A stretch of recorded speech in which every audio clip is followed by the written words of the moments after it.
you. Thank you. Okay, I'm going to start off. I have a confession to make. My wife's very nervous. It is incredibly difficult to buy a Christmas present for me. Really difficult. Every year, my mother-in-law will ask me, "What do you want for Christmas?" Every year, I say to her the same thing: "I want world peace." And she'll say, "You know, that's a tall order, but I'll see what I can do." But I'm obsessed with this idea that is there a way we could get human beings to stop trying to kill each other? That's it. Really simple. How do we do that? So for years, we have been stimulating the body with light.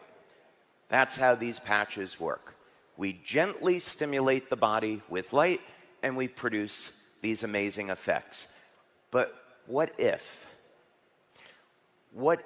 we could take light inside of our body? What if there was a way we could create a technology that would release light from within? Today, you're going to see that technology.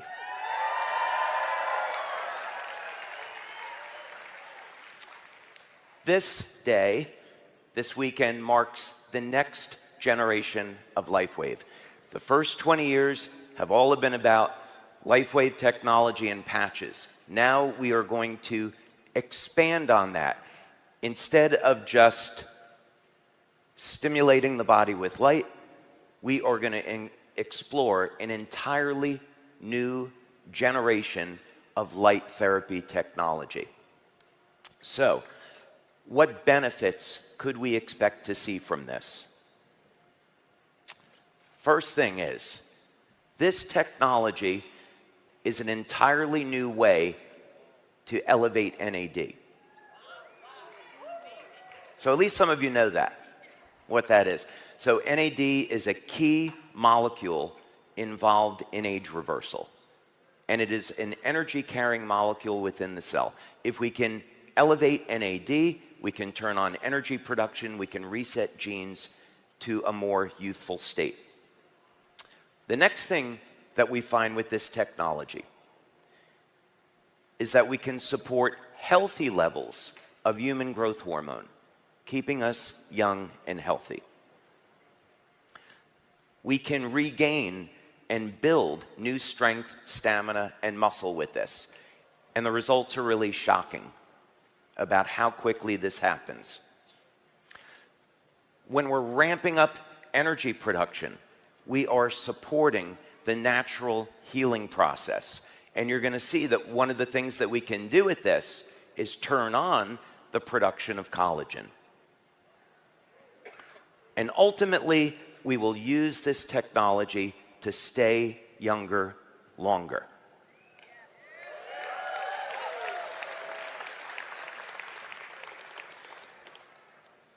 So increasing NAD, supporting growth hormone levels, more strength and muscle, natural healing, and living younger longer.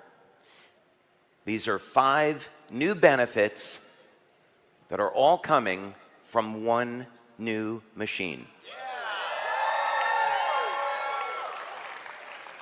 So today, you are going to meet our new LifeWave water technology.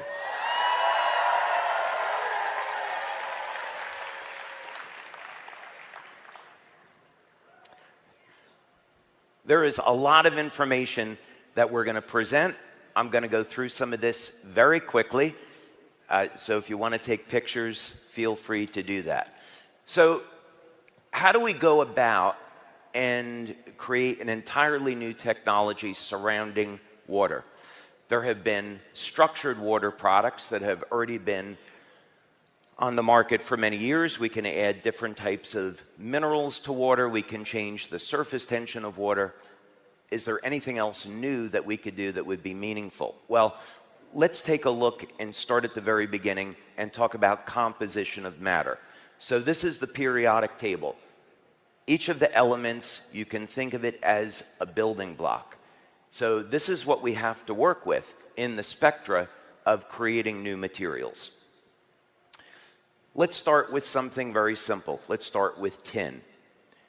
Tin is a relatively simple element. It's used in electronics, and pretty much everything that someone who is a chemist or a physicist would want to know about tin is already well known.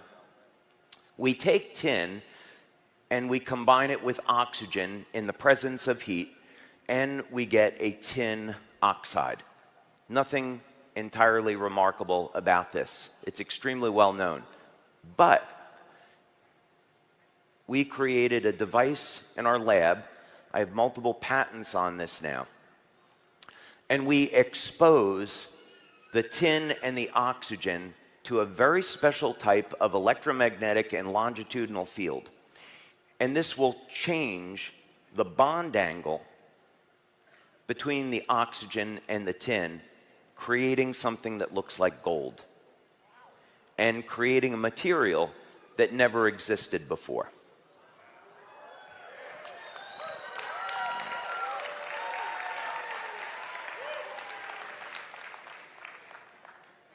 And here's the really interesting part. By changing the frequencies or changing the wavelengths of light that we work with, we can change the bond angle. Now, when you have light reflecting off of a surface, that's how you're going to get color. And so by changing the bond angle, we change the angle at which light is going to reflect off that surface, and as a result, we can change the color. So we've made these metals that look like gold, orange, red, blue, purple, just by changing and manipulating the matter with frequencies of energy.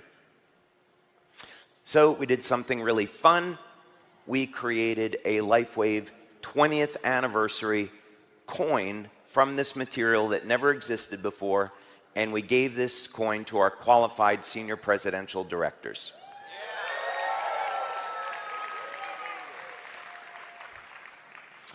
Okay, so very quickly, here is a laboratory report that we did. So when we are going to run these tests, how do we know that this material never existed before? Well, quite simply, we hired a laboratory. We used a technique called X-ray diffraction. We sent the material out, and it came back, as you can see here, unknown phase. So they compared this material to 60,000 other materials and found out that it had never existed before. And you can see a peak on the left that's showing that it's novel and unique. And then here is a laboratory report. No tin or tin oxide reference patterns matched this phase. So a unique, novel material.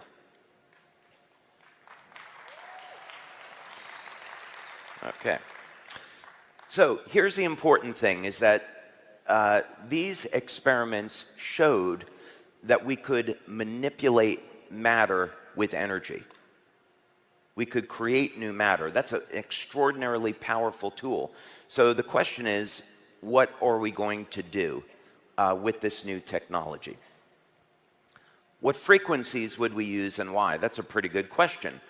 We should have a mathematical model for this. My dad is a music teacher, so I grew up around music. And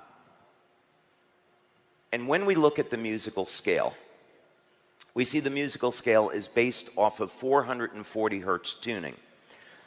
And so if we were to look at the frequencies which are associated with the musical scale, we can see them listed over here.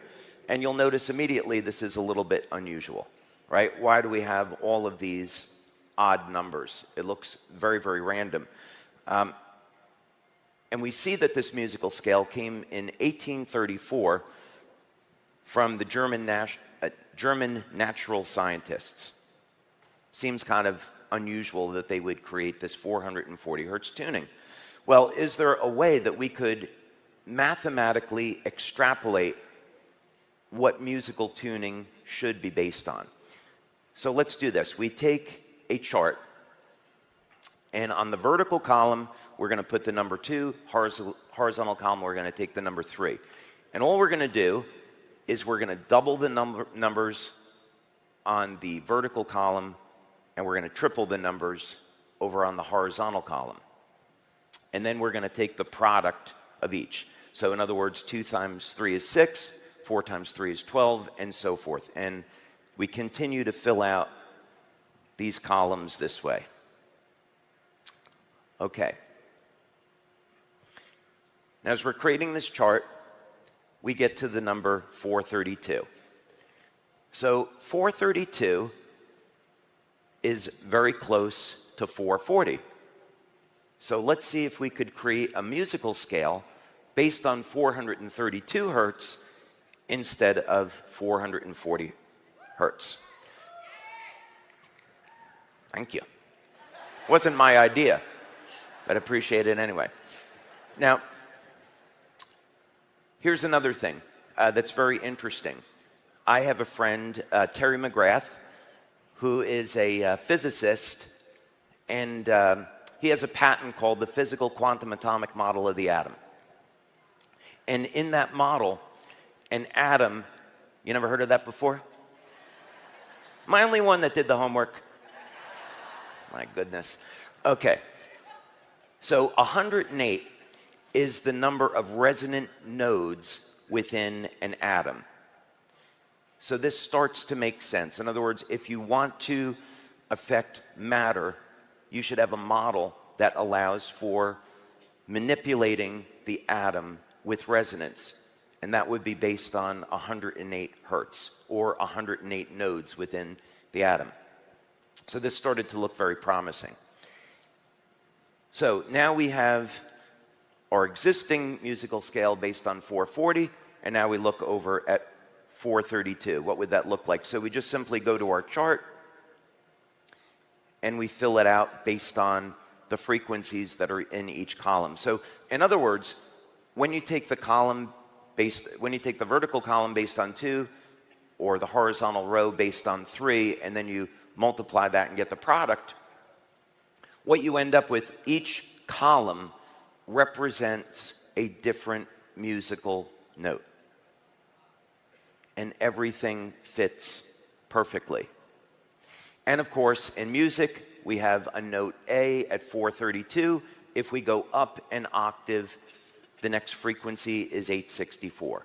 Or, of course, we can take any harmonic of that. So it could be 108, 256, 432, 864, and so forth.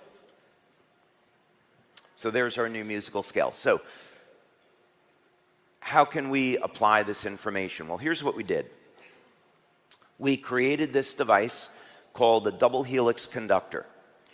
And if we're going to try to work with the natural world, then let's have an electromagnetic field that nature would use. So in this case, a double helix, DNA.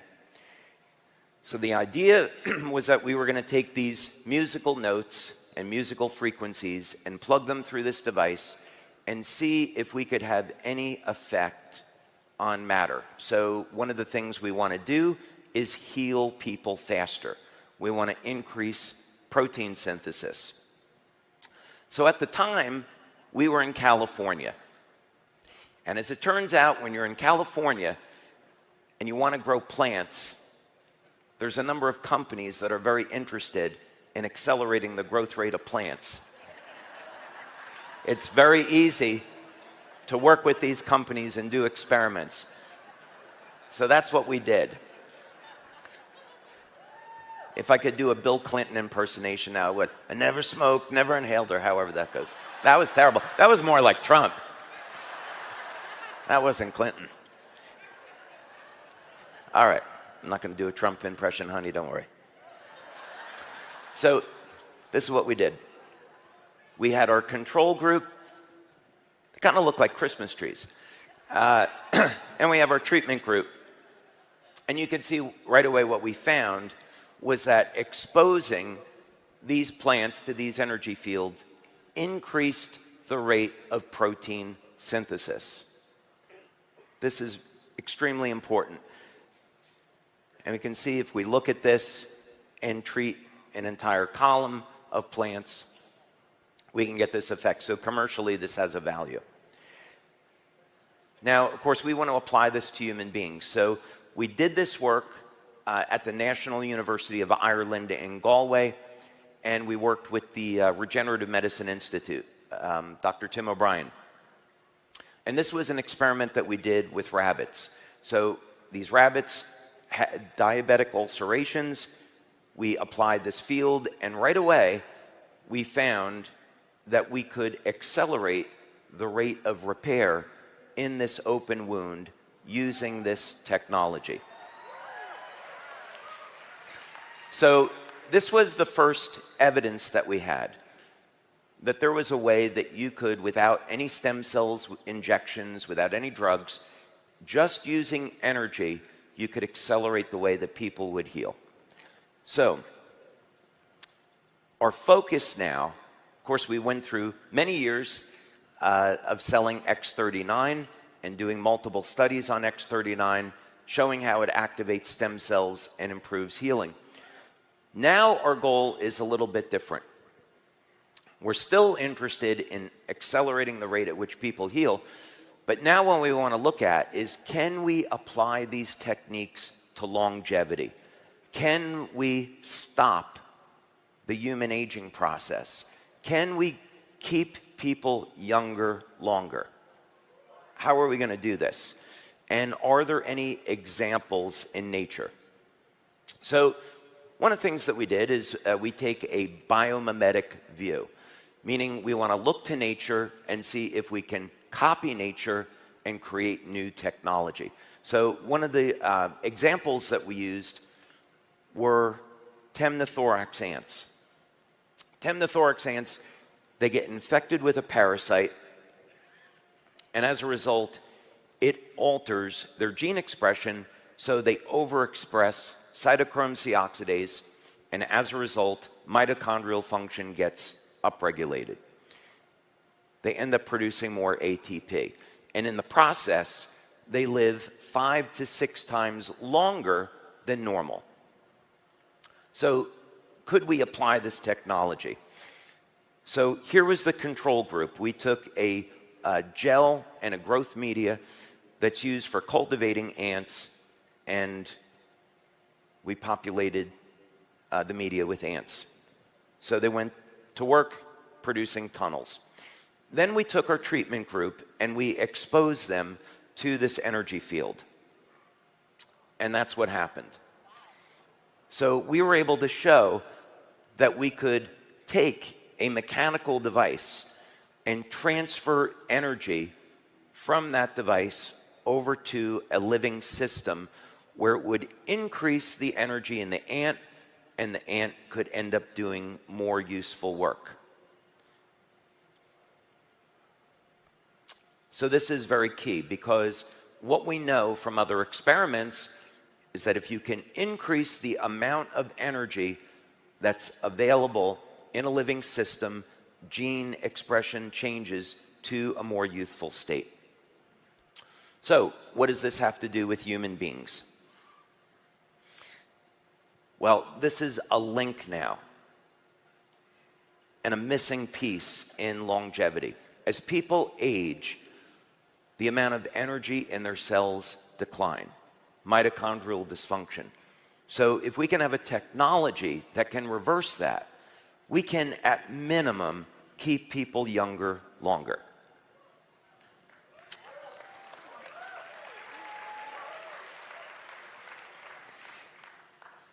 The next model that we went to was working with lobsters. And as it turned out, the technology that you're going to see today is based off of how lobsters completely defy the aging process. Now, I have another confession to make. When we first built this equipment in our lab, I have a lot of really talented engineers that I work with, and we were setting all of this up and going through all these trials, and we got the first drops of this new water coming out of the machine, I said, I've done it. I've created lobster water. And so I was telling Meredith about this, and I was talking to Wayne about this. And I said, guys, this is incredible. We have this new technology. I call it lobster water. It's going to revolutionize health. And Meredith said, question, is it too late to change the name? Needless to say, your product will not be called lobster water. But it is the key to bringing light into the body.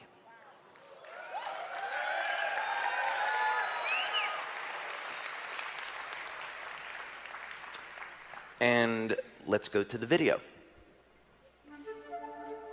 For those curious about the intersection of science, faith, and naturalism, there sure are some fascinating conversations and facts out there that speak to the concept of intelligent design, the debate on God's existence, the age of the earth, unfathomable mathematical coincidences, Bible codes, and more. For instance, with over 11 million followers on YouTube, Destin Sandlin from Smarter Every Day recently visited Vanderbilt University to do research with his camera rolling on the existence of something called the flagellar motor. The implications for a biomechanical motor are insane. Think this bacteria is somehow moving just to move? Think again. This bacteria has an operating system. Yeah. It has sensors. Yeah. It has effectors. It has actuators. Exactly. Yeah. And it has feedback. Yeah, and feedback. I'm getting emotional. I know. But because it's so, it's a neat design, is what I'll say. It is. It is. And it is all made out of molecules and looks like a sophisticated biomechanical motor that only recently was brought into focus through intense magnification imaging and modeled by the School of Pharmacology at Vanderbilt. It's made up of molecules and is hereby chance? So the flagellar motor exists, and it's amazing. It's complex, and it reminds me of an electric motor, and I love it. Like, I love this thing, and I think it's incredible. There are implications for the fact that something so complex exists and is so integral to the creation of human life. I mean, this is fascinating stuff. So it also opens up a huge debate. People say, well, how can something this complex come to be out of nothing? The logic goes like this. If this motor system is composed of complex individual parts, and all these parts work together to perform the overall function of rotating, then how did the individual parts come to be? Did it all have to happen at the same time? What were the steps these components took to assemble into such a complex molecular machine in the first place?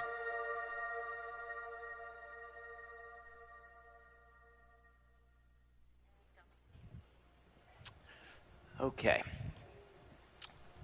So, let's talk about for a moment if we seriously want to take on this subject of human aging and we want to look at, is it biologically possible to stop aging and hopefully someday reverse it?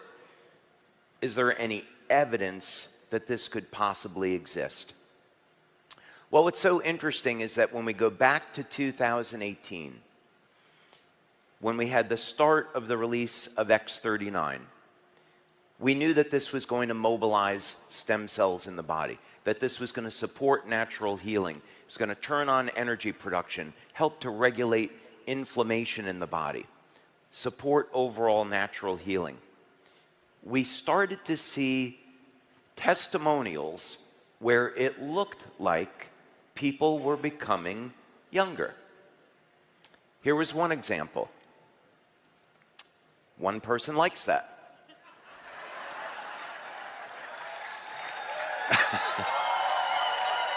$5,000 people like that. So we started to see this evidence that as people began using X39, they showed physical signs of becoming younger. And in some cases, the results were dramatic. It certainly wasn't that case with everyone. I wish it was, but it wasn't that case with everyone. But we did have dramatic testimonials like this. So the question is, what's going on here? What can we learn, and can we come up with technology to apply this to everyone? Because it certainly looks like it's possible to at least reverse part of the aging process. And certainly copper peptide will do that. So let's take a look through the literature. And this is fascinating. I've used this example before, but it's worth emphasizing again. Oxytocin. Oxytocin is the hormone that we associate with love. It's the hormone that's released when a woman gives birth, so it allows for bonding between, I was going to say a woman. Is that okay to say these days? I think it's okay, right? Yeah. I'm going to say it anyway because I know there's men and women. And a woman is a woman. Okay? As a matter of fact, I think you should elect me to the Supreme Court because I can say what a woman is. Okay. All right. Anyway. So that's how it works. Now, here's the really interesting thing, though, about oxytocin, is that if we take old muscle tissue and we expose it to oxytocin,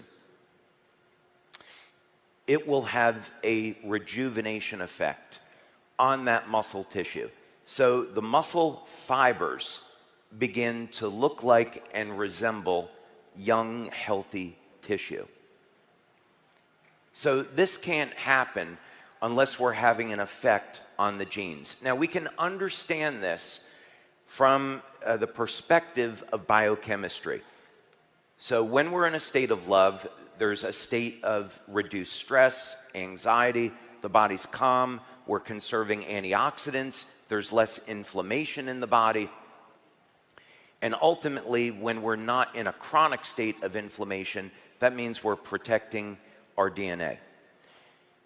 So it's kind of easy to understand this on a biochemical process when we're thinking of prevention, but when we're thinking about age reversal, that's an entirely different subject.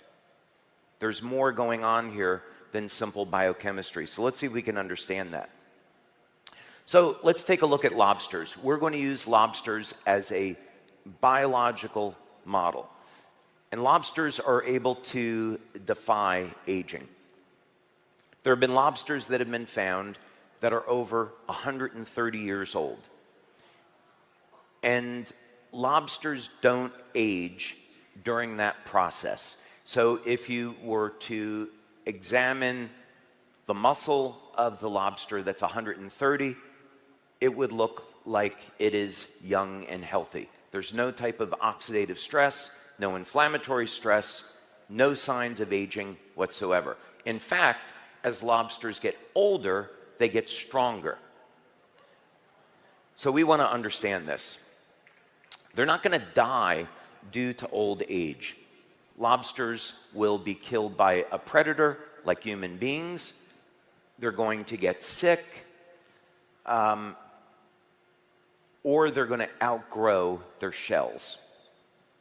Those are the mechanisms in which a lobster is going to meet their end, but it doesn't happen through normal aging. So when scientists look at an explanation in the scientific literature, the prevailing theory is that this all has to do with the telomeres. Excuse me. So this is based on telomere biology, meaning that telomeres are the rods on the end of chromosomes, and they're going to control the number of cell divisions. So as we age, as human beings age, these telomere rods get shorter and shorter until finally we're in our 70s and our cells can no longer multiply and divide. In lobsters, that process never happens. Lobsters, their cells will continue to divide an infinite number of times. So, of course, humans have these telomeres, and one of the searches today in telomere biology is to look for either a drug or a naturally occurring material that can keep the telomeres lengthened. So, all that information is true. However, what we found in our research is that this was not the whole story. It was part of the story, but it doesn't explain everything.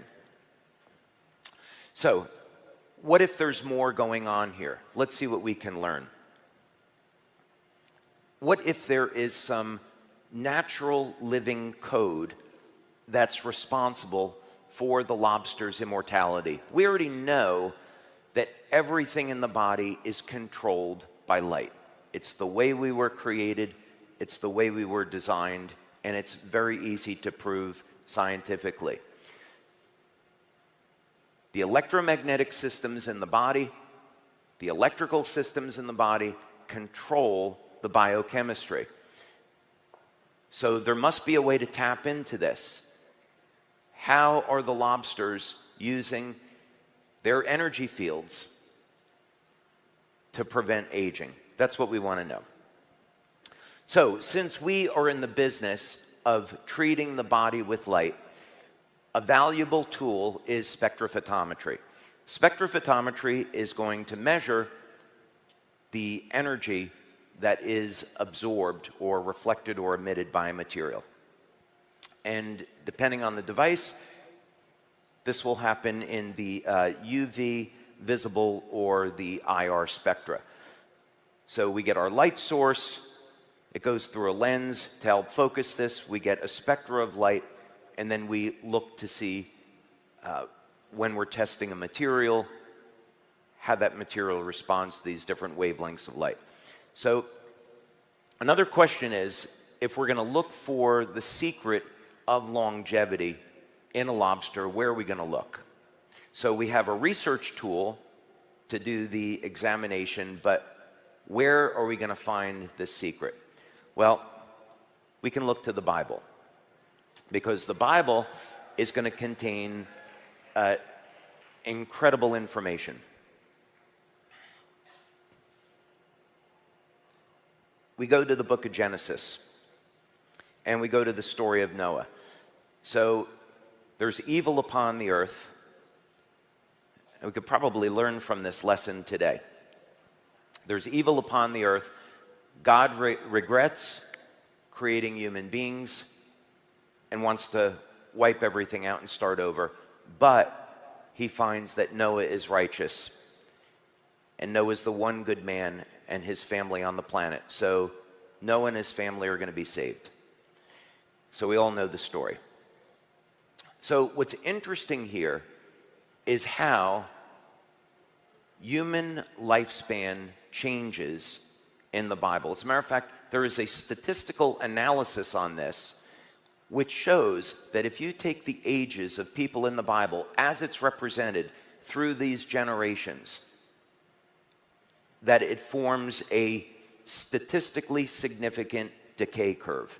In other words, those ages were not in the Bible as a random number. They're an accurate representation of exactly what happened. And so what can we learn from this? Well, God says to Noah, okay, now you can go and eat the flesh of animals. So presumably, before the flood, people were vegans. We're eating fruits and vegetables. But now we're going to go ahead and eat the flesh of animals, but don't eat the blood, because the life is in the blood. So what if we were to take that literally? What if there was something in blood that hadn't been discovered? We all know what blood is meant to do, but maybe there's something else there that's been overlooked. So let's take a look. For lobster blood, there's a number of different varieties. And we turn to this scientist that's an expert, Robert Baer. And he's been studying lobsters his entire life. And we had a very interesting conversation with him. And one of the things that came out of this was that lobster hemolymph was being used as a treatment for COVID-19. And lobster blood is based on copper, of course. So what's hemocyanin? Hemocyanin is a copper-containing protein. So lobsters are the Vulcans on this planet. For all you Star Trek fans. Oh, so happy we got some Star Trek fans here today. Okay. Oh, a lot of Star Trek fans, all right. So, of course, we can't help but notice that in human beings, GHK is bound to copper, and that will reset about 1/3 of the human genome to a younger state. So I think it's fair to say, would a similar mechanism be going on in lobsters? Does the copper content have anything to do with the longevity? So we could look there. And what's the connection? So we pull up this research study that's done by Professor Joseph Kunkel. That's a big lobster. I'm not sure if it's just coming out of a broiler, though. I think it's alive, but I'm not sure. That would feed a lot of people. And here's what the spectrophotometry chart is going to look like on this. And I started to notice when I looked at this data that there were these peaks that were going on at 550 nanometers and 400 nanometers. So the visible spectra is between 400 and 700 nanometers. Anything under 400 is up in the UV range. Below 700 is in the infrared range. And you can see that there's these interesting effects that occur where these three different samples intersect between 700, 710 nanometers, and 525 nanometers. Okay, I know this is getting technically boring, but there's a reason why we want to go through this. So a moment ago, we were talking about musical scale and 432 hertz. So we did these experiments and we showed that if we put music essentially into these electromagnetic coils, that we could accelerate the way that people healed. What does this have to do with wavelengths of light in lobster blood? Is there any possible connection? So the immediate thing that we notice is that if we start with a 432 based tuning and then we double the number, we're going up in octaves. So here's what I did.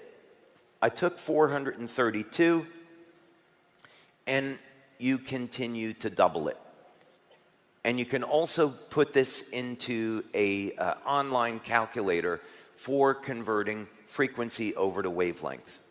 So there's a number of ways to make this calculation, but basically you can convert a musical note over to a wavelength of light. So that's what I did here. And we end up with 400, when you do the calculation, you end up with 432 hertz equal to approximately 631 nanometers. Now, I'll tell you why that's interesting. It's interesting because in the scientific literature, 630 nanometer light is one of the wavelengths of light that's used to turn on mitochondrial function. And 440 hertz is not. All musical instruments should be tuned to 432 hertz because it is harmonic with the human body. It actually promotes energy and healing. Alternatively, we can use 630 nanometer light to turn on mitochondrial function. But we're still going to, if we do that, we're still going to be stimulating the outside of the body. And the patches are still superior in this sense because we can turn on specific peptides in the body that you can't with normal light. But this is a very powerful piece of information. So let's take a look at this. So we go back to our lobster data, and now we have 550 nanometers is one wavelength of light that's coming off of lobster blood. 630 nanometers, we took that number based off of 432 hertz tuning because that's what we were using in our experiments. And my hypothesis was that 630 nanometer light is in the lobster, we just didn't detect it in the lobster blood. So I had that hypothesis. And then the other wavelength of light was somewhere on the chart. It would be somewhere between 700 and 709 nanometers, roughly. Those are the wavelengths we were working with.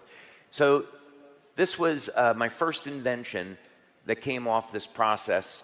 I call it a biophotonic reflector, and ended up getting several patents on this.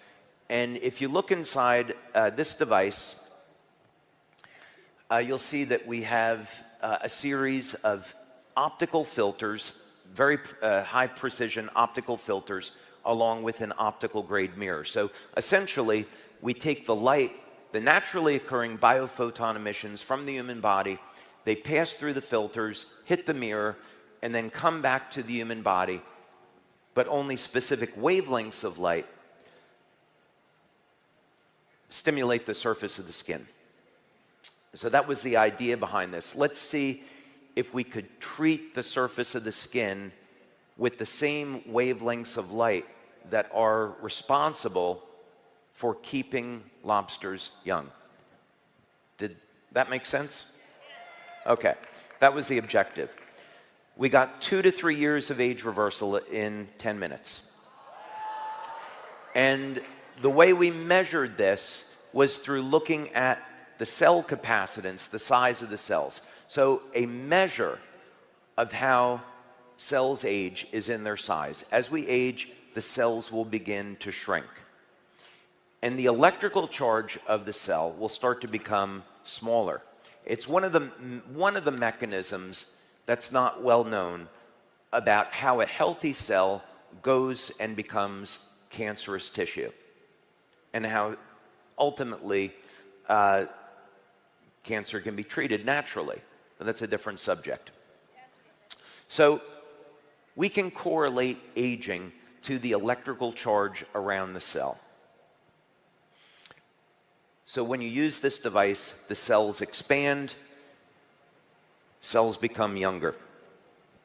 But it's almost too rapid. So we wanted to look for other methods here.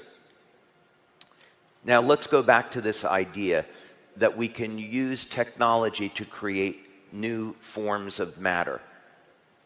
Maybe we could take some of those experiments that we did and apply it to this new knowledge that we have. If we were going to create new matter, what would we do?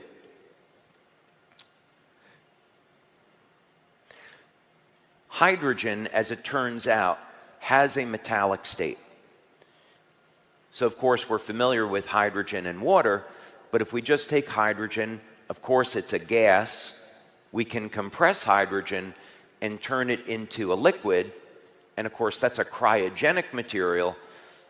But what's not well known is that hydrogen can actually exist as a metal. So if we go back to these experiments and we say, okay, we took different types of metal. We took bismuth, copper, tin, aluminum, antimony. We put them into the presence of oxygen, exposed them to light and these electromagnetic fields, and we created new matter. What if we could take water and we could break it into hydrogen and oxygen, treat hydrogen like a metal, recombine the hydrogen and oxygen in the presence of a catalyst using a specific type of energy, and reassemble it into a new form of water that never existed before? That was the hypothesis.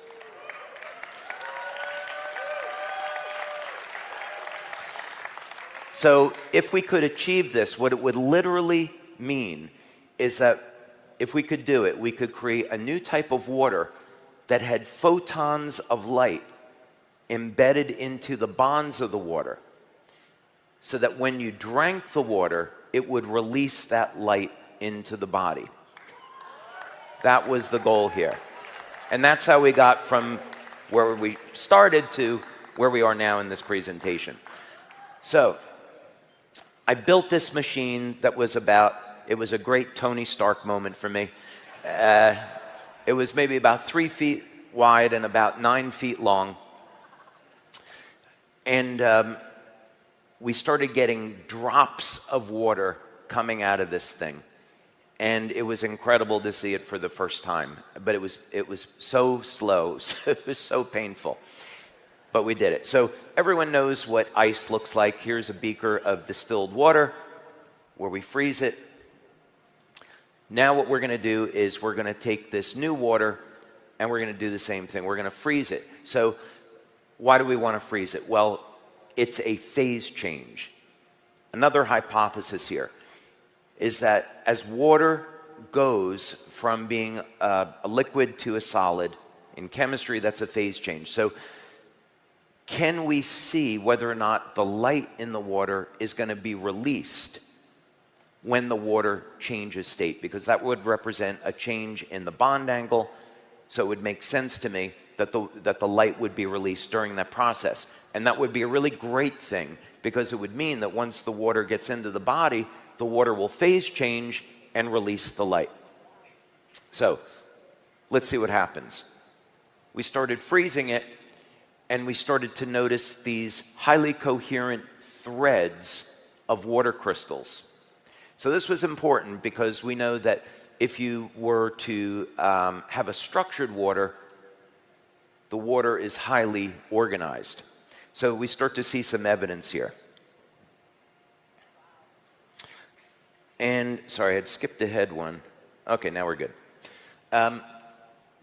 When the water freezes completely, really interesting things happen. We get a vortex funnel that occurs at the center of the beaker. And of course, we associate vortexes with natural energy and living systems. If you look at the beaker from underneath, again, you can see this implosion that occurs as the water crystals move towards the center as compared to the control. As you change the wavelengths of light that we use to treat the water, different shapes start to appear, living shapes start to appear. In some samples, they resemble an egg. And what do we think about eggs? Eggs are life. And depending on the type of water that we use and the treatment and the amount of treatment time, we get an increase in the density of the number of water threads. So what this means is that we can control how much light is in the water through the settings. You probably would like to see this now, right? Okay. We're going to watch now a time-lapse video that we took. What we did in our lab was we took a freezer. Okay, we're going to play it. So just watch it. We have our freezer, and that is a glass front. We have a time-lapse camera. So you're seeing this water sample being frozen over a period of about 4 or 5 hours.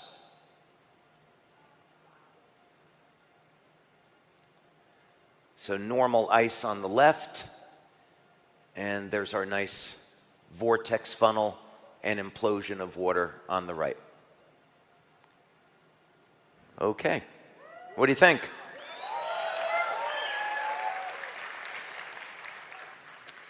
And then sometimes really weird things will happen when we're playing with the settings on the machine. Sometimes we will get these pylons that will rise out of the water, and we get all different types of shapes. My daughter Kelly, who's in our lab, this is her project. She's done a phenomenal job on these experiments, and she calls this a strawberry. So she's making strawberries out of ice in the lab. So now that we have created a new form of water, the question is, and by the way, this is patented already. This was a very quick patent for us. So we'll have just filed another 4 patents on this. We'll have over 20 patents on this technology by the time we're done. So we need to be able to determine if there's any benefits from drinking this water. We've created this new form of water, never existed before. Now we want to know if there's any longevity benefits. But what happened next, I think, was even more incredible. We had created this new water, never existed before. We did it from using a piece of equipment that has only been around since the 1950s, spectrophotometry. So prior to the 1950s, there would have been no way to figure out what wavelengths of light lobsters were emitting, which was fundamental to this discovery. What I found, though, what I didn't expect, is that the same codes, the same living codes that I used to create this technology were found in a book from 5,000 years ago. The key to this discovery was already in the Bible. Let's go to the video.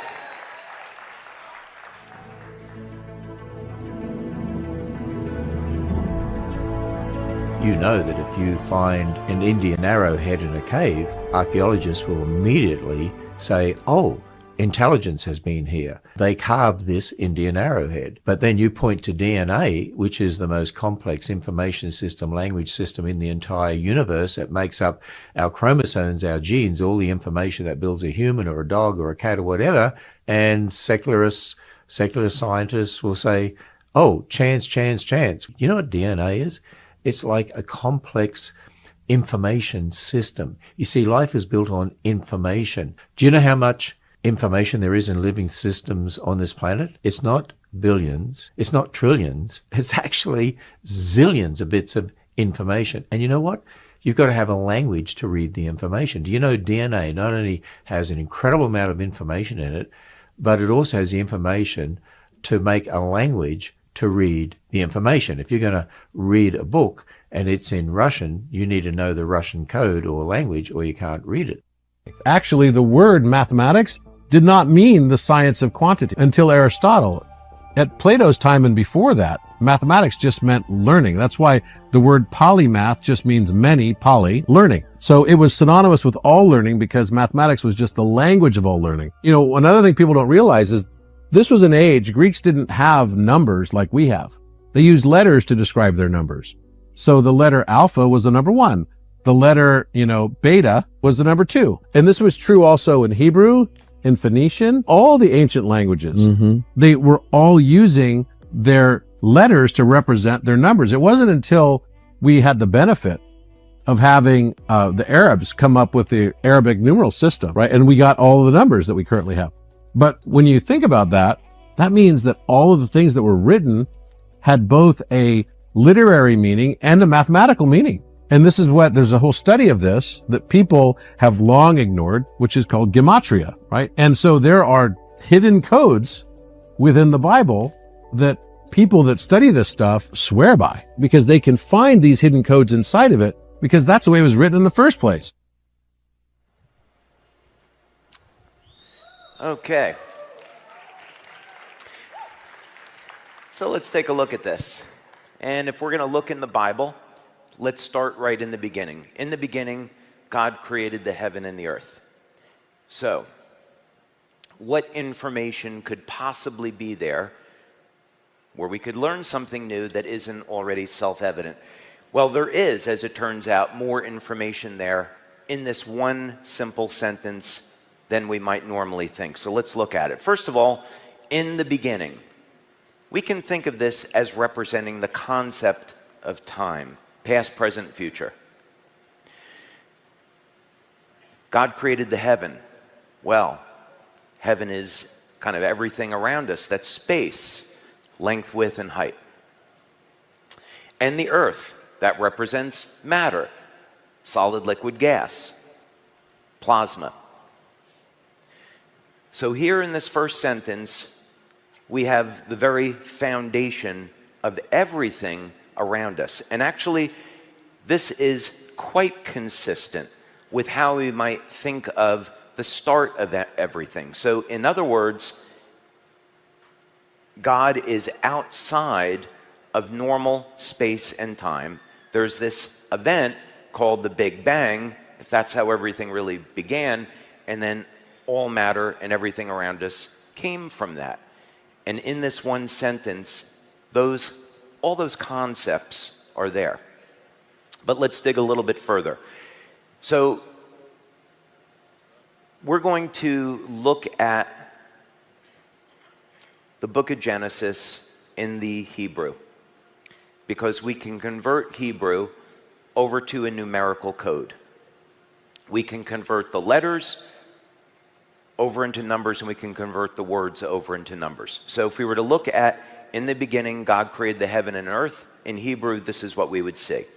And we see something very interesting. There's 7 words here, and there's going to be 3 words to the left of center, 3 words to the right of center. That center word can't really be translated into English, not completely. So we have 5 letters to the left and right of center, and the second words have 3 letters. Okay, that's a little interesting. Let's take a look at this another way and use the numerical values.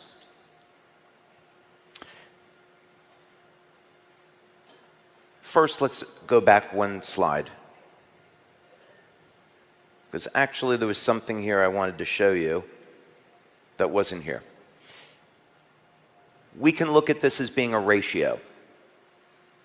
3 words out of 7, or 7 words and then 3.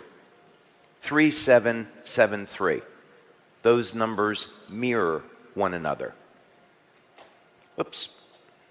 Try that again. Okay. So we're going to convert these letters and words over into numbers now, and this is what it's going to look like. So far, they just look like numbers and nothing really much more about that. Oh, there's our 3773. My mistake. Okay, so we got these 7 words total, 3 on the left, 3 on the right. Now, let's just start someplace and let's add all of these numbers together. We come up with 2,701. Okay, so far, nothing really remarkable about that. Apparently, however, 2007-1 is 37 times 7, 3. 3773. And I want you to remember that 3773, because later on it's going to become very important, because it was foundational to a discovery I made. 37 happens to be the 12th prime number. 73 is the 21st prime number. 1, 2, 2, 1. Those numbers mirror one another. Maybe there's something about that that we're supposed to pay attention to.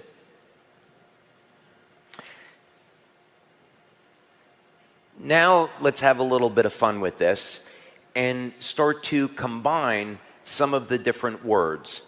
What might we find? Well, let's take God, the earth, and the heaven as a concept and add those numbers together. We get the number 777. Interesting? Does it mean anything? Now let's say God and the heaven. That equals 888. Now let's take in the beginning God. And as you might expect, that is 999.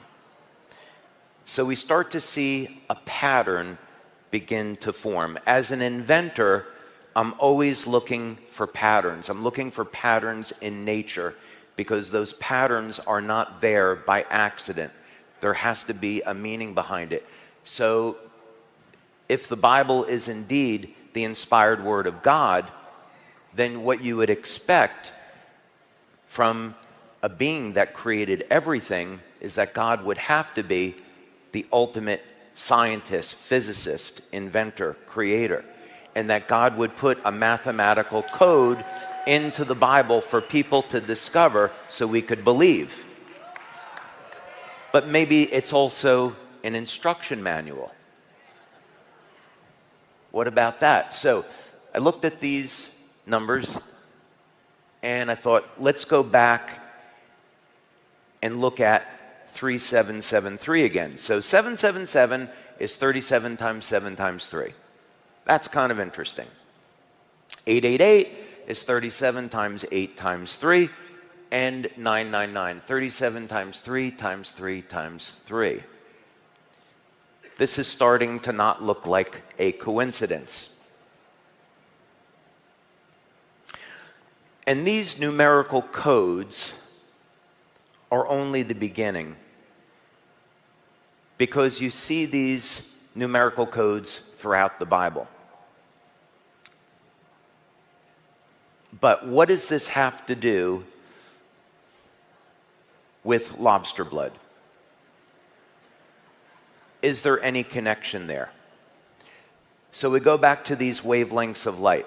What we had already seen was that 550 nanometers, 630 nanometers, and 700 to 710 nanometers, when we created this biophotonic reflector, we found it was capable of, at least in part, reversing part of human aging. So we have in the book of Genesis the story of creation, the story of human beings, and then ultimately the fall of man. So you might expect, if there's a mathematical code in the Bible, in the story of creation, we might find that same mathematical code in nature. But you can see that these numbers are not the same as 777, 888, 999. So on the surface, well, there doesn't seem to be a pattern there. But wait. 3773. What if, instead of that just describing the number of words and the way those words are arranged in the book of Genesis, what if it's a ratio? What if what God is trying to tell us is you need to look at the ratio of these numbers? So that's what I did. Let's take a look at that. There's our biblical code. There's our lobster code. 777 divided by 888 is 0.875. 999 divided by 888 is 1.125. So we're going to take 631 nanometers at the center over here on our wavelengths, multiply it by 0.875, and we find about 550 nanometers. When we're working with light, if we're within 3 to 5 nanometers of a target, it's considered relevant. And when we're looking at spectrophotometry data, that is about the tolerance that we work with. We take 631, multiply it by 1.125, and there is our 710 nanometers. So the implication to this is pretty extraordinary. It shows that there is a mathematical sequence of numbers that aren't there, that's arbitrary.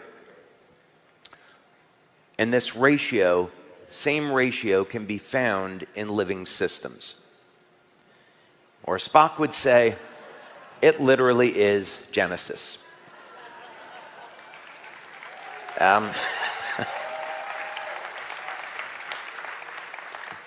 Okay. What movie was that from? Anybody know? Star Trek what? Which Star Trek movie? 1, 2, 3, 4, 5, 6? Star Trek 2. Come on. I know my friend Matt over here knows the answer. He's just not saying anything. Okay.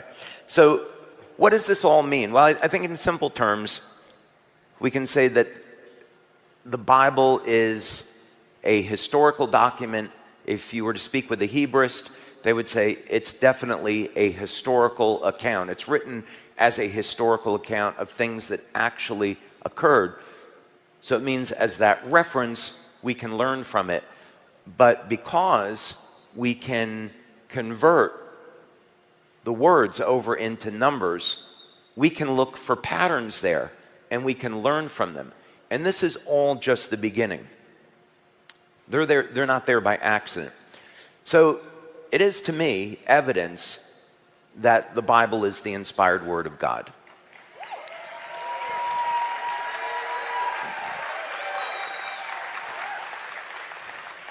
But I want you to think about this, and let's go a step further. God creates all living things. Then these codes, they show up in nature. So as you would expect in our natural world, that there is going to be intent and intelligent design when it comes to all living systems. So as you saw in the video, we even have molecular motors, molecular machinery that is in our body. Things that are highly complex that 100, 200 years ago was never even expected to have existed, but it does exist. And we can use this information to create new technology that never existed before. And we're really just getting started with this. So God creates all things, and like an artist, God signs his fingerprint in nature, leaving it there for us to find. So this is incredibly exciting to me because it means that when the Bible was written thousands of years ago, they didn't have modern technology like spectrophotometry, where they could analyze lobster blood and then say, okay, we're going to write the book of Genesis so it lines up with lobster blood, right? That didn't happen. God creates all living things, and this pattern is in our very DNA. It's the makeup of who we are. And it means as a race, we're all united. We're all human beings. We shouldn't be fighting and killing each other. We should be uniting with one another.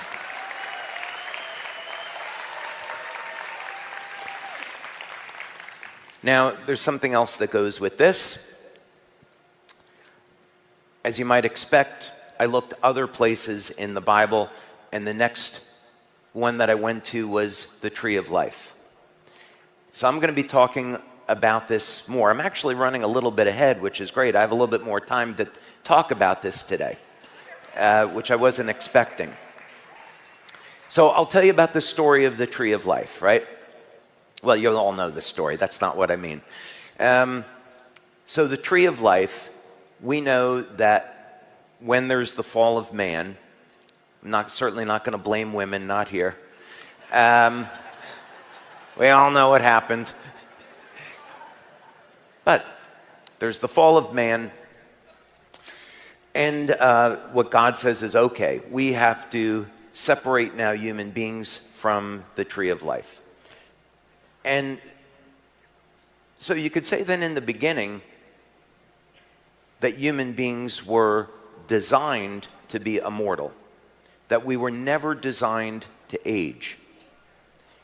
And so there was a mechanism that existed on this planet to prevent us from aging. Just like lobsters never age, planaria, hydroctinia, tardigrade, these living systems. And by the way, did you notice that these living systems live in water? And they're found in seawater. So there has to be a connection there.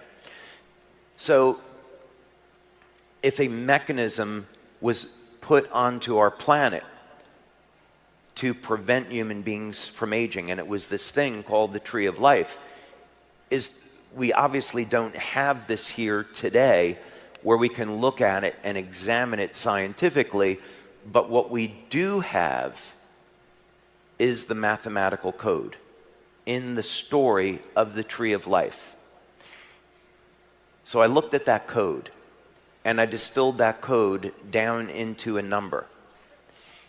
And that number, when I looked into the scientific literature, was a wavelength of light that stimulated the production of telomerase. And when I looked at the compound that was responsible for that, I found it in lobsters. It all comes together.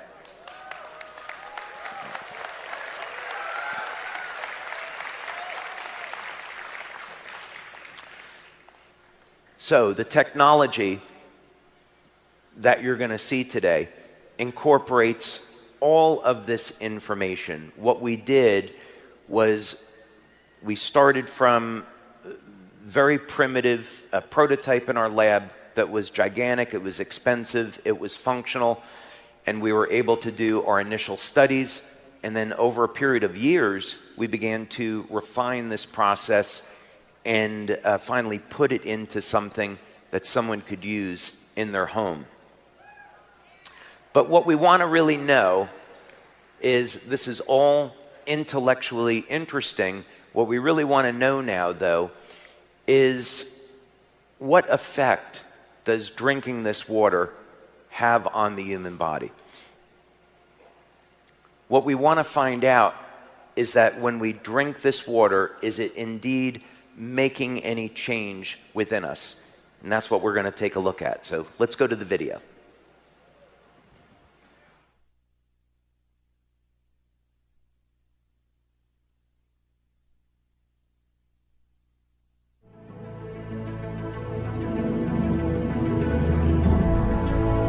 Most people think that radiocarbon has been used to date rocks. Whenever they think of radioactive dating, they think of radiocarbon because that's what they're used to hearing. But radiocarbon isn't used to date rocks because most rocks don't have carbon in them. And what we need is organic carbon because it's intrinsic to the methodology or how you understand how radiocarbon works.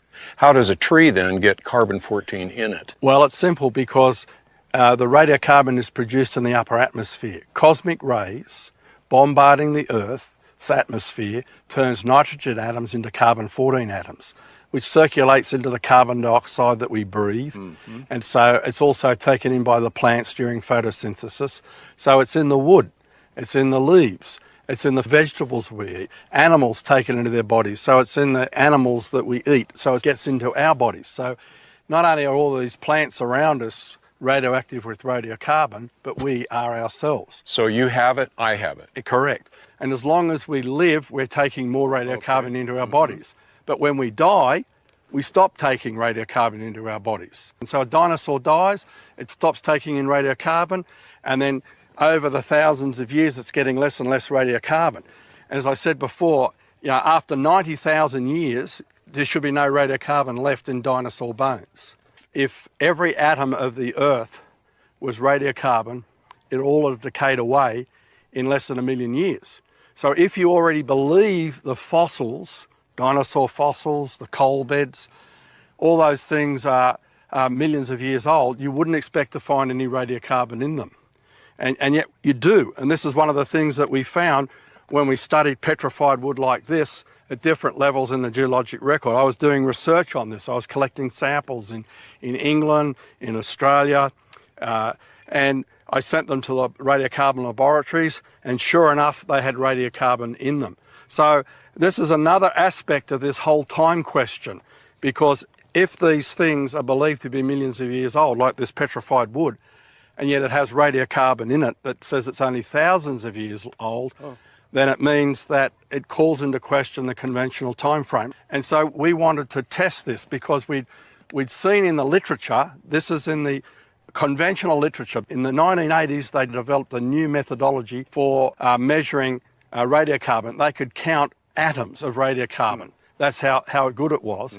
But they wanted to be sure that they weren't getting any contamination in their laboratories. And so they took samples like petrified wood, they took samples of dinosaur bones and coal and oil and natural gas and limestone even, and they put them in their equipment, and every sample they tested had radiocarbon in it. And this was reported in the literature, and they ignored it. So in our research, we decided, well, we'll test that for ourselves. We wanted to be sure that, this wasn't an artifact of a conventional experimental method. So we selected samples from 10 different coal beds around the United States, some coal beds that were conventionally as young as 40 million years, some coal beds that were conventionally over 300 million years old. And when we tested them for radiocarbon, they had radiocarbon in them, and they all yielded the same radiocarbon age, which meant that these plants must have all lived at the same time and died at the same time. And that fits the flood paradigm, because these would have been pre-flood trees that were all buried together at the same time. But we went further. We thought, okay, let's test out some material that's come from inside the Earth that's got carbon in it. So we selected diamonds because diamonds come from deep inside the Earth. Remember the volcano that we were at? Yes. The SP crater? Well, from inside the Earth, we have these volcanic eruptions that bring diamonds up. They're made down deep inside the Earth, which means the diamonds have never been in contact with the atmosphere until they're brought to the surface. Because carbon-14 is produced in the atmosphere, we wouldn't expect them to have any radiocarbon in them. Because also, they're the hardest substance known, so they can't be contaminated. So even when they arrive at the Earth's surface, you're not going to exchange carbon-14 in the atmosphere with carbon in the diamond. So whatever the diamond brought up from the depth has been bottled up and locked in. So we tested the diamonds. We got several diamonds from Africa, and every one of those diamonds yielded radiocarbon at much the same age. It was detectable radiocarbon. Now, we presented this research at a conference, the American Geophysical Union, one of the largest bodies of geologists that get together. We had a poster presentation, and unbeknownst to us, one of the scientists that saw our presentation of the diamond evidence was from a radiocarbon laboratory. So he went back to his own university radiocarbon laboratory, got his own diamonds, and reported similar results to what we had found. Here's the sticking point. The diamonds are supposed to be between 1 and 3 billion years old. That's the conventional age. For them to be only thousands of years old flies in the face of the conventional wisdom. So again, this is an illustration. You know, we did our own sampling, got our own laboratory results, and verified what was already in the open scientific literature for several decades, whether it's petrified wood, coal, dinosaur bones, the shells of shellfish, they all contain radiocarbon, all through the fossil record. And so that tells us that these layers aren't millions of years old. When we're talking about radiocarbon, these radiocarbon results, we're talking about an Earth that's only thousands of years old. We're talking about trees being buried in coal beds all in the 1 year during the flood. That's why they gave the same age. Then that's radically different from the conventional paradigm. They've excluded God from the picture. And that's why they can deliberately choose to ignore the evidence. It's not that the evidence isn't there, it's that they've chosen to ignore it.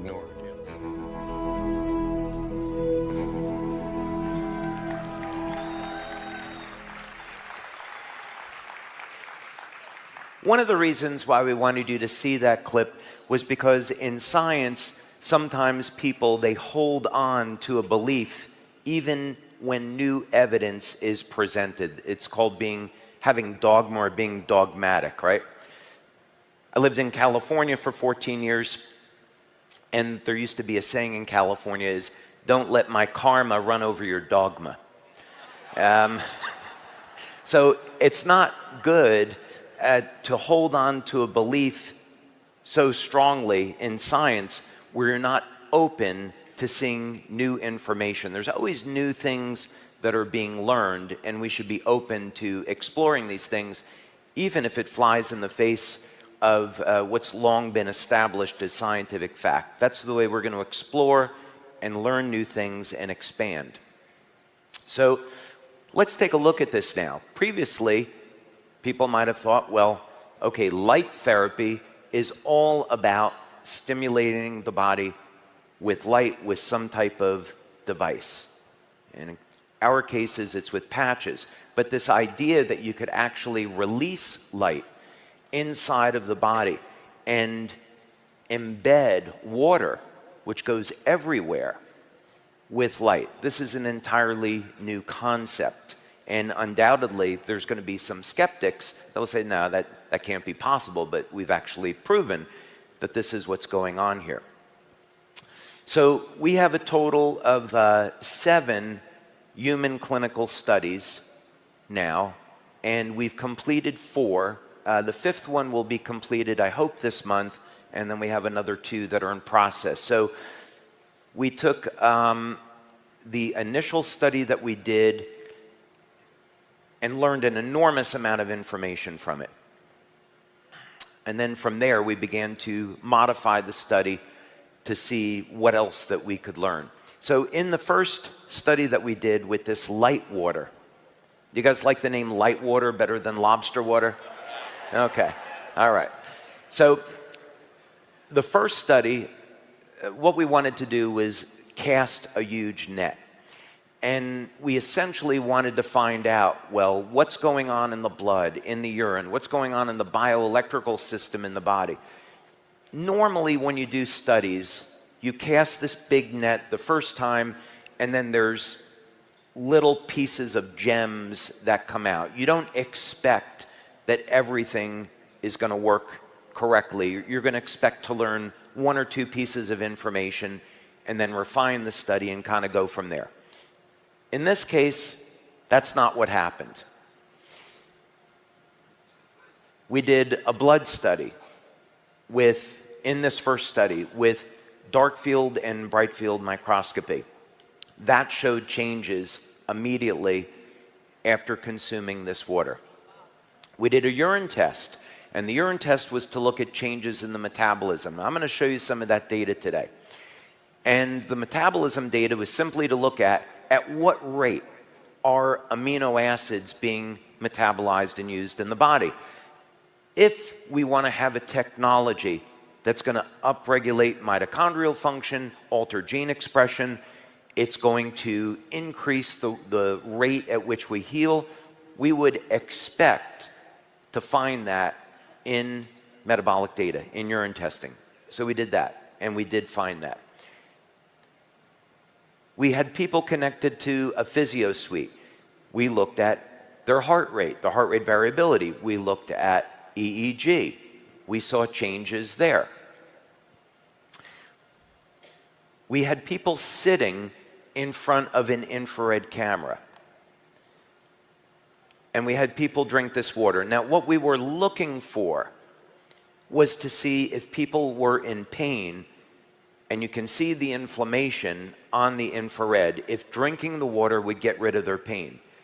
What we didn't expect to find is that when people drank the water, we would see light coming out of their throat. And this showed up in some people on the infrared. Now, when we have a new product, of course, we want to see how long is it going to take for people to respond to the product. So most of you are probably pretty happy that people respond to X39 in the first 24 hours, right? Yes, or I thought you'd be happy about that. Okay. In this study, and bear in mind, X39 is our flagship product. So the idea here is that we can have a technology not only to stimulate the skin with light, but now to take light in the body, and the two are working in harmony. So could we see that people's results with X39 would even be faster than 24 hours? Well, we had one person in the study. We had in these 4 studies about 80 people. We had 80 people. One person out of the 80, after drinking the water, responded within only 2 minutes. Yeah, it's one person. I know. 79 out of the 80, we saw changes in the heart rate variability and the EEG in 15 seconds.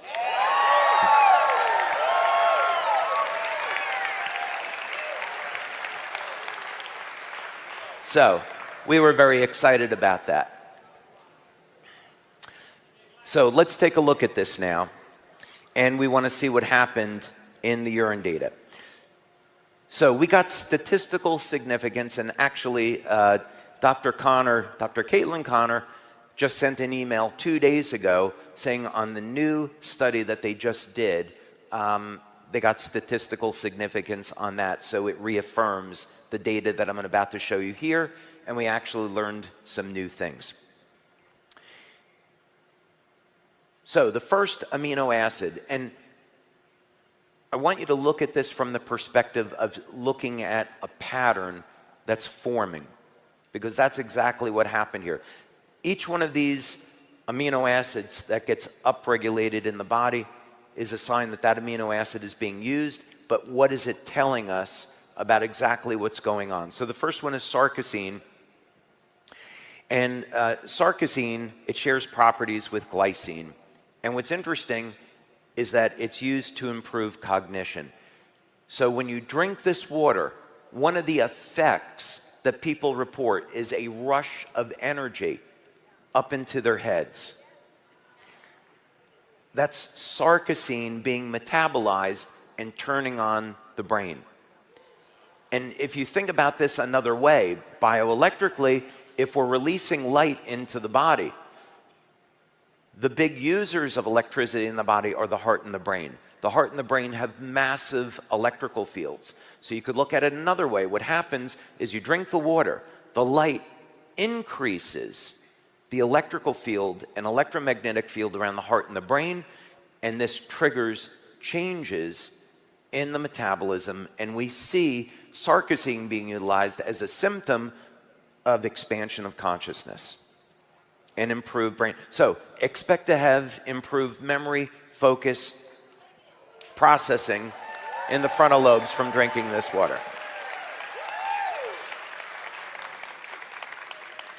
Okay, serine is another amino acid that we saw, and interestingly enough, serine is related to cognition.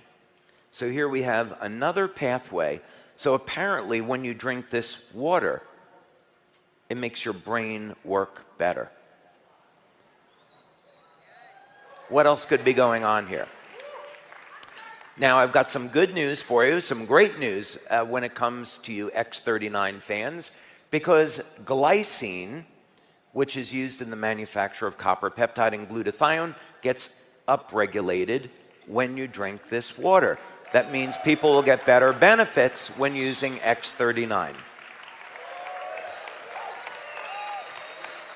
Now, not only that, but your lifespan is directly correlated to your body's levels of glutathione.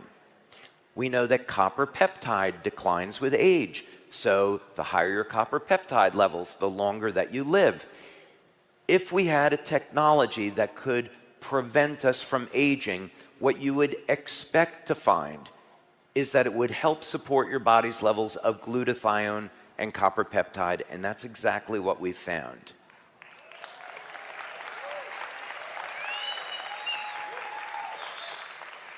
Now, the next one was valine. How many athletes, athletic enthusiasts do we have here? I would hope that we would see all of your hands go up, but okay, you can't win them all. For those of you that aren't exercising, please exercise. Okay. We're going to do some studies, by the way. We're doing some studies with this water, and we're going to try to get exercise down to 10 minutes a week. We're going to try to do that. So stay tuned for that. Okay. I'm serious, it's possible. Okay. So, one of the signs of aging is sarcopenia, a loss of muscle. We also see, of course, a loss of bone density. The two of them are connected. And the branch chain of amino acids, leucine, isoleucine, and valine, if we had a technology that could stop, prevent, reverse aging, one of the things we would expect to find is an increase in muscle protein synthesis. That's exactly what we found. Valine metabolism gets upregulated, and also very interesting, I don't want to make a claim about this, I'm being eyed right now, valine is associated with lower blood sugar levels, and it's also indicative of an increase in growth hormone. So I'll let you draw your own conclusions as far as what that means to people that are going to be using the water.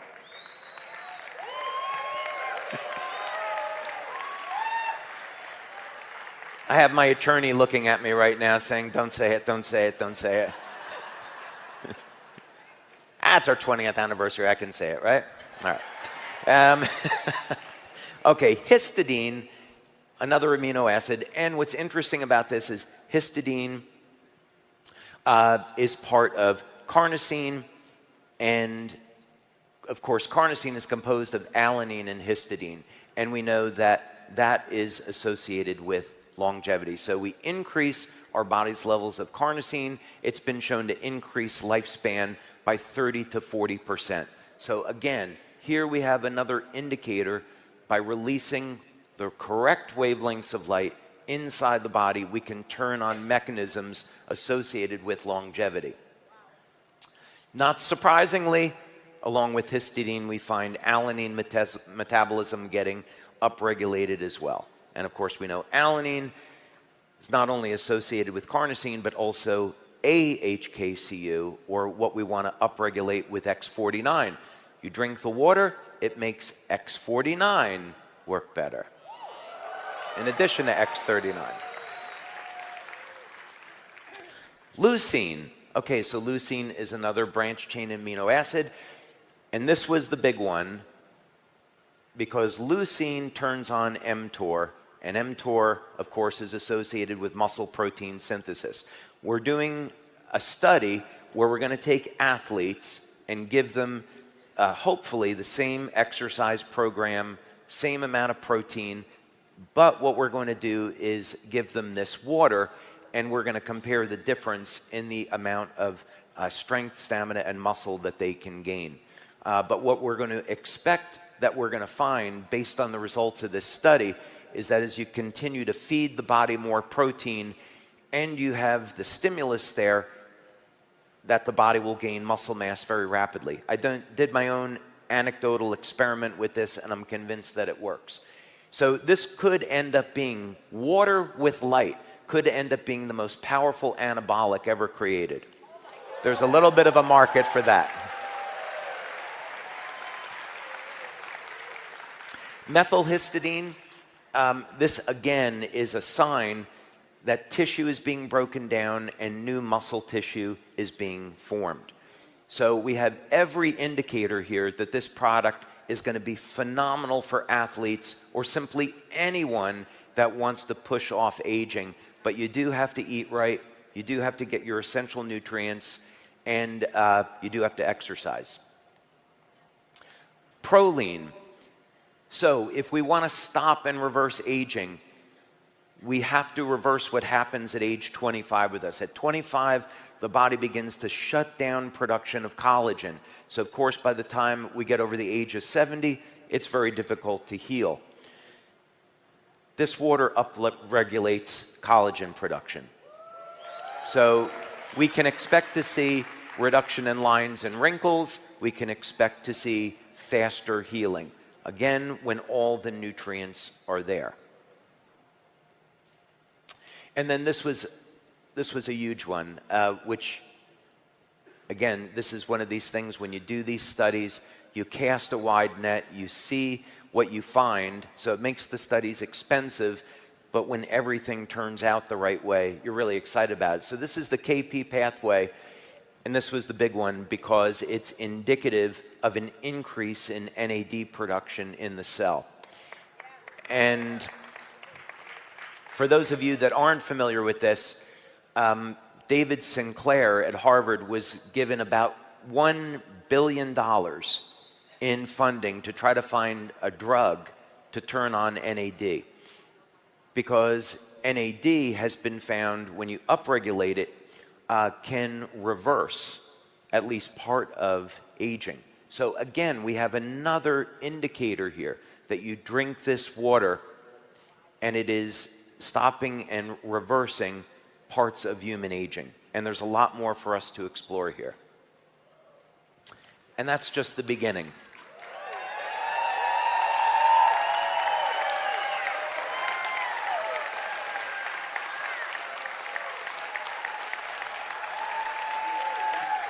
Thank you.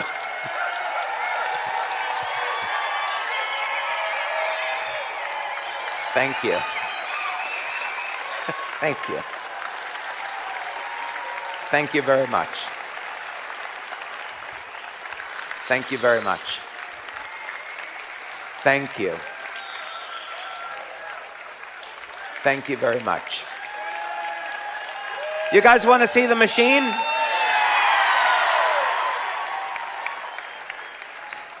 Let's see the video of the machine first, shall we?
Okay. Well, we're going to talk about this new technology now. And for that, I would like you to give a warm round of applause for our Global VP of Marketing, Mr. Wayne Moorhead.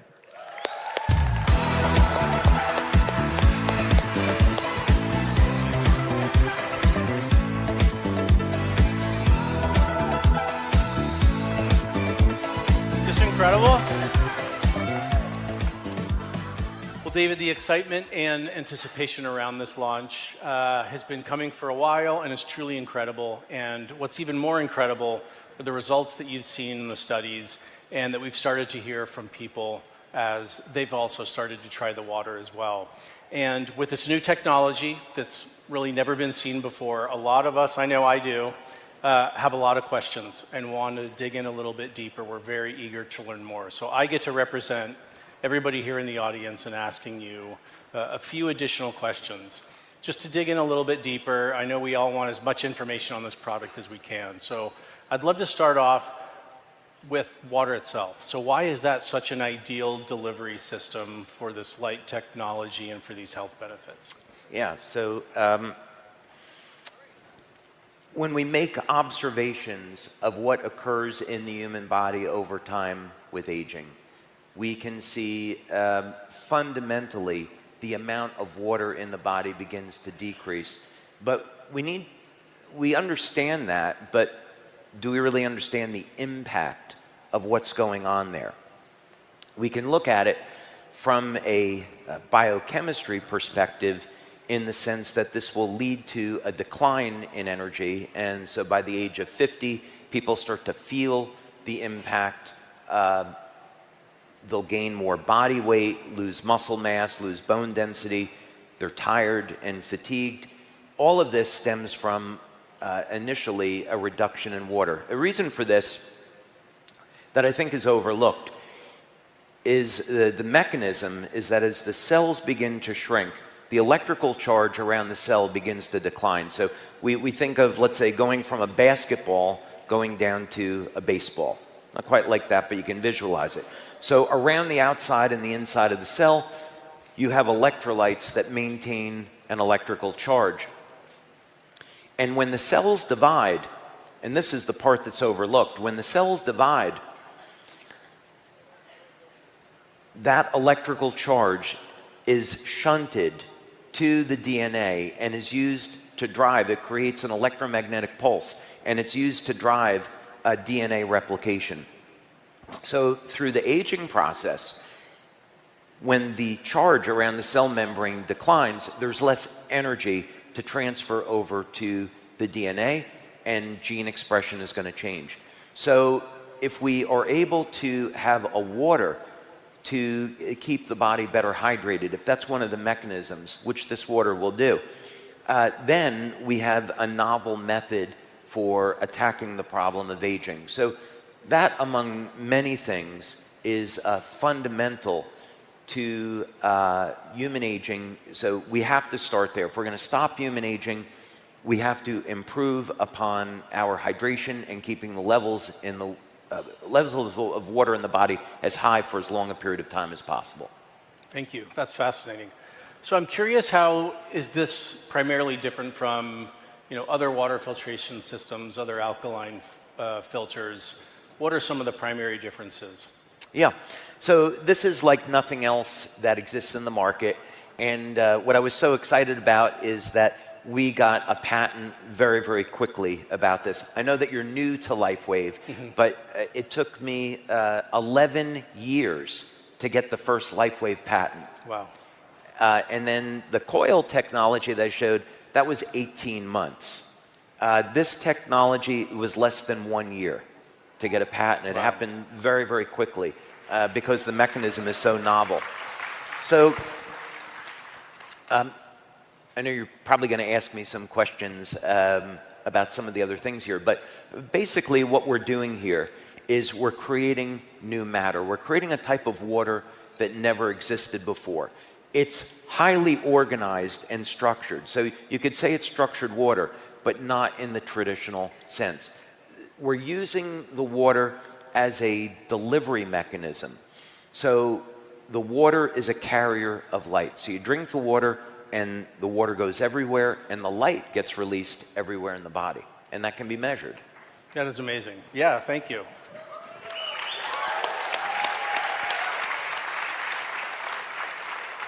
So can you share a little bit about what's under the hood? Can you talk about the process that the water goes through, the different stages a little bit? Yeah, this was really fun working with, we had 2 different teams of engineers, actually 3. So we had an internal team of engineers, and we had 2 separate companies that we had hired to take the initial prototype that I had built and then convert it into something, that would look nice and sit on someone's counter. So the first thing that we do is on the left side of the machine, from looking at it this way, is we have a reservoir where you would put 2 liters of water. Now you can put tap water into this. If you want to put clean water into it, you want to put any special water, spring water, deuterium depleted water, what have you, you can put any type of water into this. And then the water will pass through 2 separate stages of filtration that are over here. Now, it took about 8 to 9 months for us just to develop the first water stage. We had gone to a number of companies that specialized in water filtration, but the first stage was the most important. So we wanted to be able to eliminate heavy metals, microplastics, PFOS, PFOAs, the forever chemicals. Incredible. This had to be the best filter that you could get. And so it took forever to find a company to work with, but we finally found it.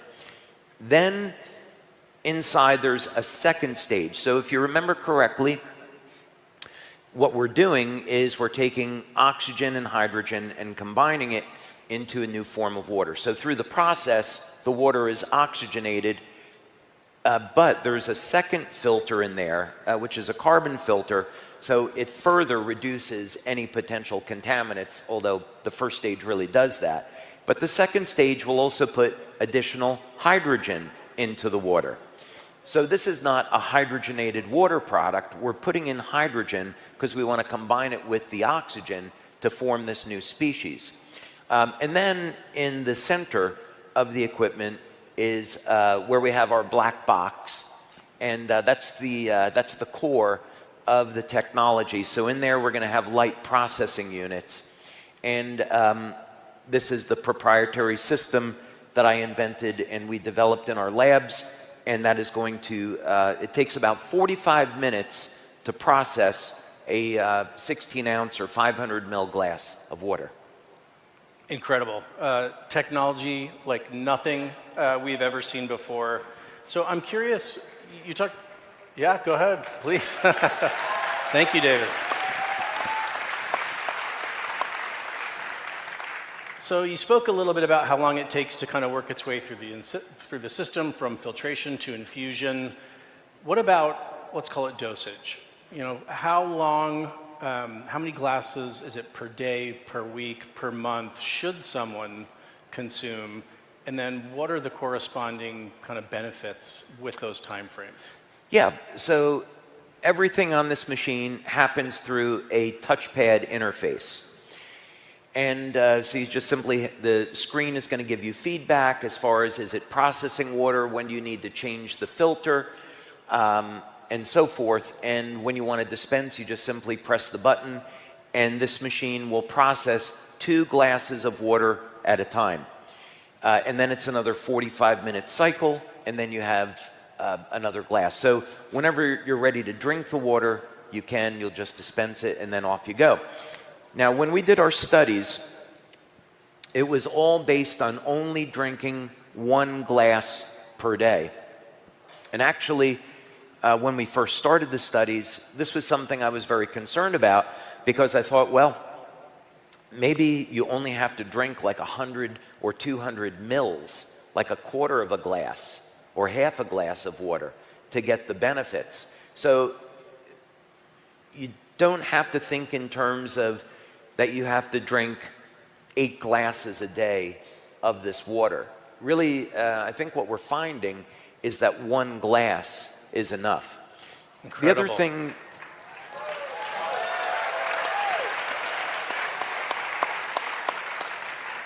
The other thing, to keep in mind is that the water is going to upregulate your use of nutrition. So it's going to regulate your need for vitamins, minerals, amino acids. So if you really want to get essential fatty acids, so you want to get the best benefits of this water, you want to be having a healthy diet and maybe even supplement. And maybe even have a special supplement that's designed to work with this water machine. I'm excited to learn more about that. Absolutely. So I know, we start to feel the benefits so quickly. What about over time? Is there a compounding effect that as someone takes it over weeks and months, that it has even this kind of optimization effect with that? Yeah.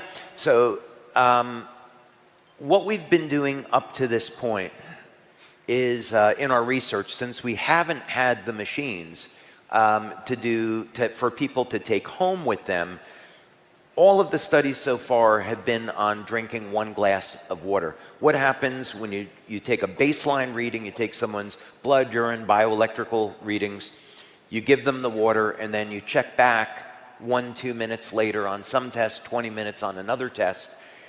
So that's the time frame that we've been working with. Now that we're getting the machines manufactured in their final form, now the testing that we're going to look at is the telomere testing and the genetic panels. So what we want to know is when we've done telomere testing in the past, you need 6 months to see a difference between before and after. On the genetic testing, let's say it's 4-6 months. That would be around the window. So what we'll do essentially is take 20 to 50 people in 2 different studies, have them take the machines home with them. They'll have a glass of water every day. And then we'll measure their blood and urine and bioelectrical readings over a course of 6 to 9 months. And then we're going to see, do these people become physically younger over that period of time? Can we measure that?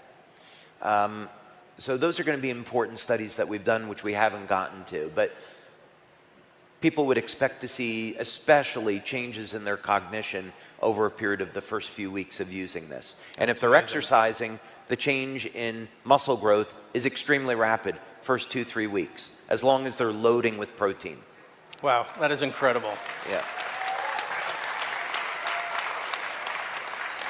Can you share a little bit more about how this works in concert with the other LifeWave products, kind of making it a 1 + 1 = 10, type of equation that I know doesn't work in your world, but that's my math there. So marketing math. Yeah, that's marketing okay. math. Thank you. Okay. I'm going to answer that. The one other thing that I wanted to point out, it's Please. not on this prototype. This is one of 10 prototypes that came off of the lab. There's also another cartridge in here. And so the filters get replaced. One filter gets replaced every 6 months, the other filter every year. But we have a cartridge where you can take a special type of supplement. I'm just getting a patent on this now.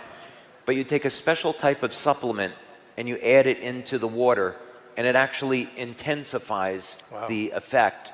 And you can get the water to go to specific parts of your body. That's incredible.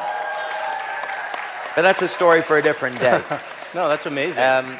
So, yeah, for years, one of the things that we've done is we recommended to people stay hydrated.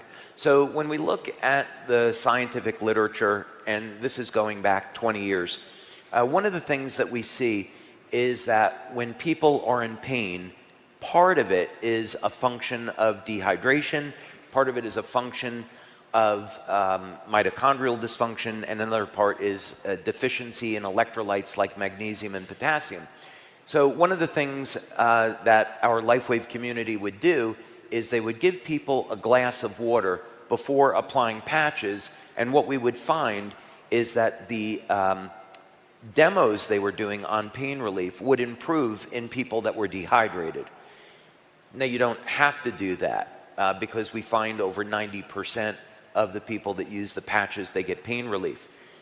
But when you have someone that's dehydrated, they won't respond to the patches, you give them a glass of water and the results improve. So we need water to manufacture energy and have flow of energy through the body, and that drives everything else. When you have a water that itself contains energy, it's a game changer because it makes every other patch we have work better. It's like a turbocharger for the patches. That's amazing. You'd say that. Yeah, I love how it works so perfectly with all of the other products and actually maximizes the benefit. I think that's incredible. So what are the benefits that you're most excited about? I know you went into some of the, the muscle loss, cognitive, anti-aging. What are some of the ones that you're most excited about? Have you ever seen an Italian age? When I was growing up, I'm half German, half Italian. There's some Irish in there somewhere. And I had all of these old Italian relatives, and all of them became overweight. My grandfather developed diabetes, Parkinson's disease, and it was a horrible thing to watch. So I think that's part of the thing that's inspired me and driven me to want to stop human aging. So I think the thing that's most exciting to me about this is that our research is showing that this is a legitimate path to stopping human aging. Wow. Every other benefit that you would want as a human being stems from that. Incredible. So speaking of the other benefits, what might determine whether someone experiences one benefit over another? Does it have to do with maybe deficiencies, or other aspects of lifestyle? What might determine whether someone's going to feel, it's more energy or the cognitive impacts or some of these others? Yeah, I mean, some of the benefits are going to be universal, and then other benefits will depend on a person's age. Are they taking any type of pharmaceutical drugs that are generally impairing their health? Do they have a pre-existing medical condition? What is their diet like? Just the same rules would apply as what we would say, well, what experience are you going to have with the patches? Sure. So it would be the same type of thing. So it would really be an opportunity for people to look at their life and say, okay, well, maybe it's time to clean up my diet. Maybe I should supplement in some places where I might be deficient. I should start an exercise program, or at least, walk regularly, get my body moving, get proper sleep. All of these things are going to support our overall health. So when we add a technology like this, we can expect the best benefits. Absolutely. And I love that. Yeah, go ahead. That's fine.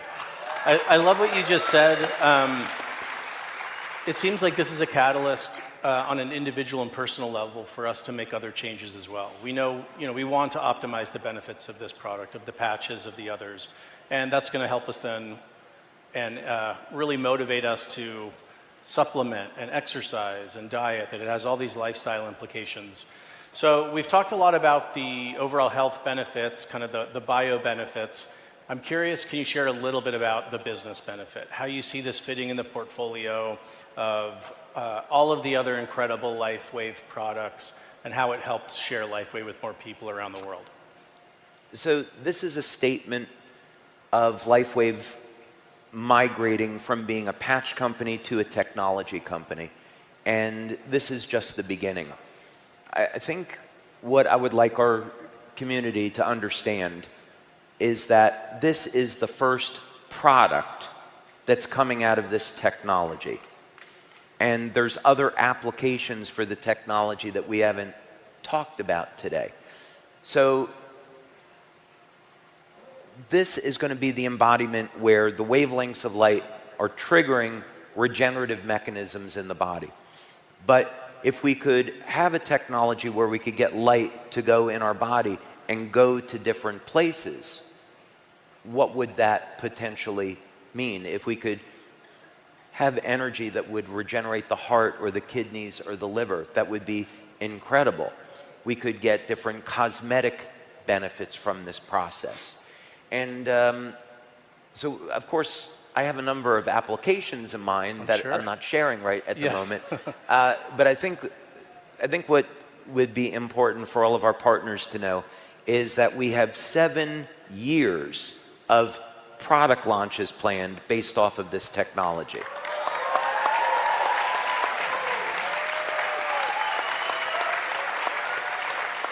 So we're thinking, as business owners, we want to be looking at how can we shelter ourselves from competition? How can we innovate? How can we stay ahead of the competition? How can we continue to expand our money earning potential?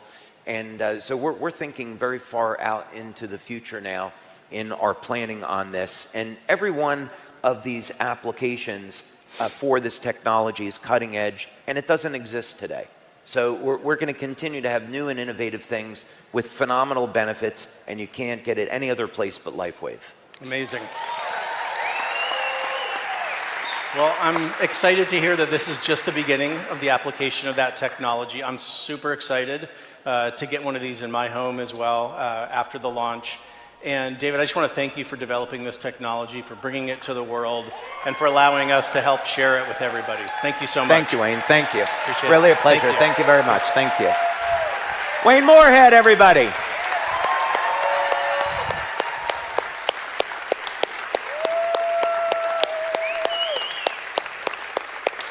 Thank you. Okay. Now it's time for me to ask something of all of you. Uh-oh. Boy, it's dead silent. Don't be nervous. This isn't a bad thing. When we were planning out this conference, we were coming up with all different types of ideas, and my staff said to me, what do you want to do to celebrate 20 years? That's a big question. So I thought about it, and the first thing that came to mind was, I want to watch Star Trek with our brand partners.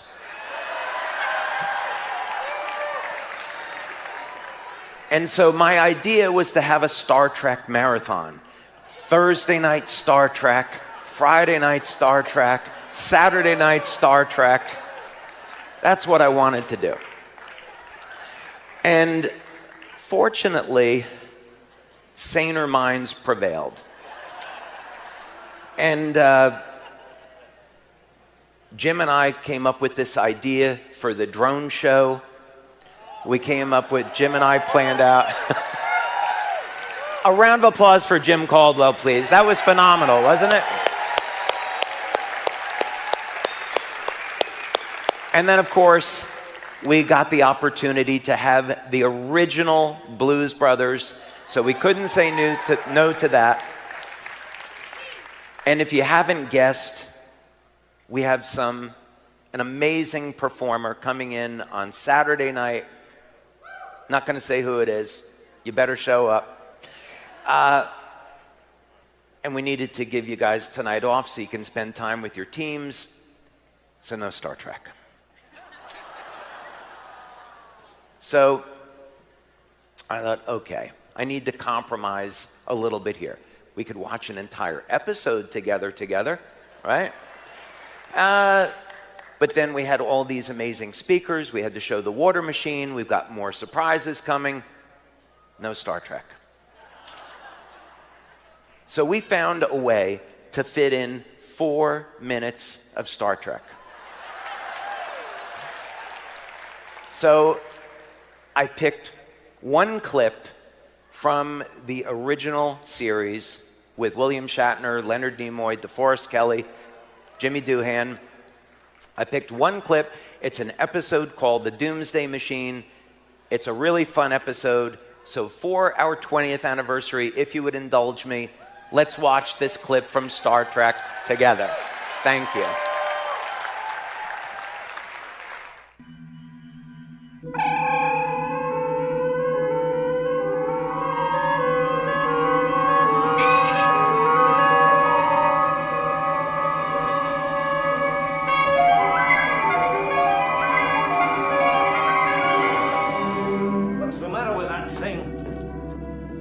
Power drain somewhere, sir. I almost lost you. It'll never work like this. It's the main junction circuitry. I'll get it.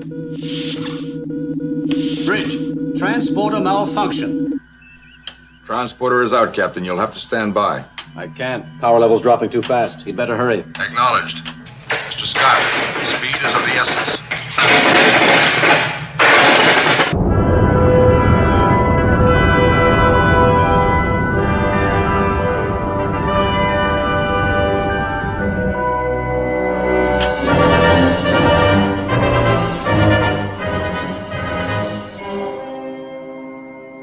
He's 2,000 miles from the planet, QM. Closing fast.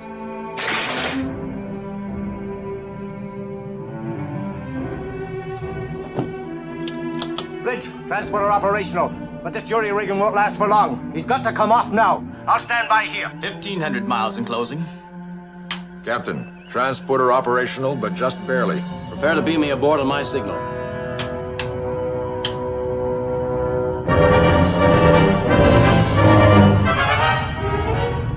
Miles in closing. Transporter, stand by. Steady by, sir.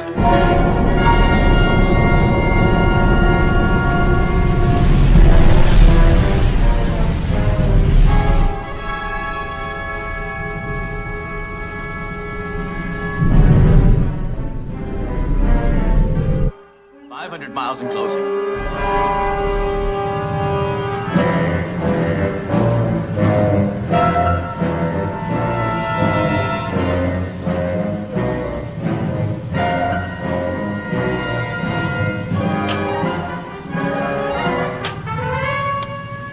Beam me aboard. Energize. Energizing. Bridge, it showed it out again. Oh, gosh, it's rough.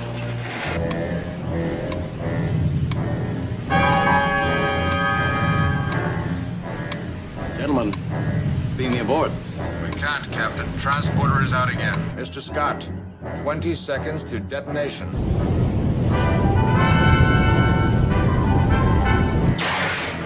Mr. Scott. Mr. Scott. Try inverse phasing.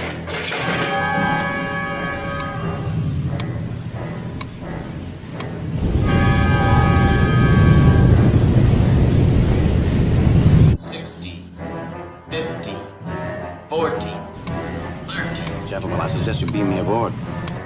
10, 9, 8, Mr. Scott. 6. Fire now, Mr. Kyle. 5, 4.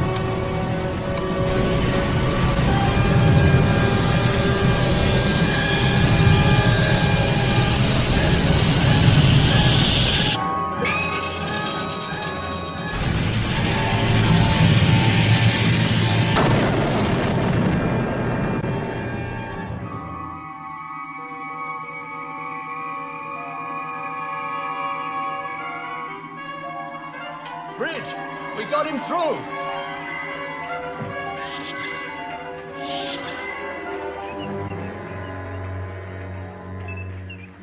Energy output 0. Radiation level normal. Ladies and gentlemen, William Shatner! Whoa. Hi, everybody. Good morning to you. Well, here I am. The latest innovation. It's not water. It's not paint patches. It's I've beamed in. What could be more advanced than I've left some mitochondria back there, but I'll pick it up when I beam out. We're going to try to get you some mitochondria, Bill, but they love you here, and thank you so much for being here with us today on our 20th anniversary. What a privilege. Well, it's a privilege. It's a privilege of mine. I beam out and beam in wherever I can, of course. Those pictures are, I don't know, 60 years old. So here I am 60 years later, still beaming in and beaming out. You know, when we spoke last, you said something to me that was absolutely incredible, that is so relevant to our entrepreneurs. And it was how when you were first getting started, the only possibility for your life was to be an actor. What you said was so beautiful. Well, then say it. Oh, they'd rather have you say it. I must have said something along the line that I never considered any other profession. I was 6 years old and at a camp play, and things they wrote for me to say made the audience cry. And my father picked me up and said, "This is my boy Bill." And at 6, to look out to an audience, and my God, I made them cry, and my father loves me. And so I never thought of anything else but being an actor. It never occurred to me to do anything else. That's a gift and probably a curse as well. Well, yes, that's exactly what you said. It was in the context of you had gotten off of Star Trek in the 60s, and some people thought you would be typecast and you wouldn't be able to get another role. And I asked you, how did you get through those difficult times? Did you ever think about giving up on acting? Yeah. Well, there was a time when people who were popular in television series, when the series was over, the people who cast and hired must have thought that's enough of that for a while. So, it took 2-3 years for you to get to attach yourself to that popularity. As it turns out, they were wrong, and an actor by the name of Steve McQueen was in a series, and he went right into big movies, and they suddenly everybody thought, oh, well, you can go right into big movies. So that idea waned and left us. When I finished Star Trek, I put together theatrical productions and toured in theatrical productions of one thing or another, and made my way along. And finally, I was involved in television and television series, and of course, other movies. But the idea of giving up never occurred to me. And that may be stupid and not resilient, because so many people in so many professions, but particularly I'm aware of actors in show business, go through a period in their lives. You know that book called Passages that was written, and you have your dreams when you're 20 and you affect the dreams when you're 30, and you go through passages. Well, it occurred to me that actors, with all that dreams of the 20, not many actors can fulfill themselves of what their dreams are. There isn't room and there isn't talent, I guess. So when do you make that decision to stop being what you're doing and try being a dishwasher or something else? The tragedy of holding on too long is equal to the tragedy of letting go too soon. And what the formula is as to when to do what, that's a personal choice, and nobody knows the answer to that. So you had this beautiful thing to say about people's lives are music being written, their story is being written, and certainly as you look back on your career, you've become iconic and you've accomplished so much in your life. And you look at this like a song being written or a book being written. Well, I do. I have professed the idea, not an original one, but something that makes a great deal of sense to me, is that we are writing our book of life. We are living and writing our book of life. My appearance here this morning and learning about that water, and I know a great deal about hydration, because if I don't hydrate enough, you feel weak and dizzy, and then just some water, some water re-energizes you, and you realize your body works on certain principles. These are the things you learn as you go along, and And when to know what's valid for you and what's not valid for you is a personal choice. For example, that water machine sounds like a great idea. I'm fully cognizant of hydration. I have felt the weakness of lack of hydration. I've done some study of mitochondria and its energetic propulsion of cellular life. I'm acquainted with all that and try and lead my life with that knowledge. What I guess I'm saying to you is we all need to continue our education, personal education, and make decisions on our life based on what it is we're acquiring. We're not born with this knowledge. We have to acquire it. So things like what you are doing, this new technology that we're all on the lip of, as we all know, technological advance in the next 10 years will be profound. Things are going to change everywhere. Society, business, everything is going to change given these advances in science. My being with you today is just the beginning of a personal appearance, for example. A couple of years ago, I was asked to come to Australia to talk. It wasn't in my schedule, but using this technology, I beamed into Australia and talked and had fun with a group of people for half an hour. It's new technology, new knowledge that will propel us, and we must be aware and stay aware of stuff like you're talking about this morning. And of course, we love this hologram technology, and we're using it today where we're now here in Dallas and you're in California. We've done meetings where I was in Florida and gave a presentation in South Korea.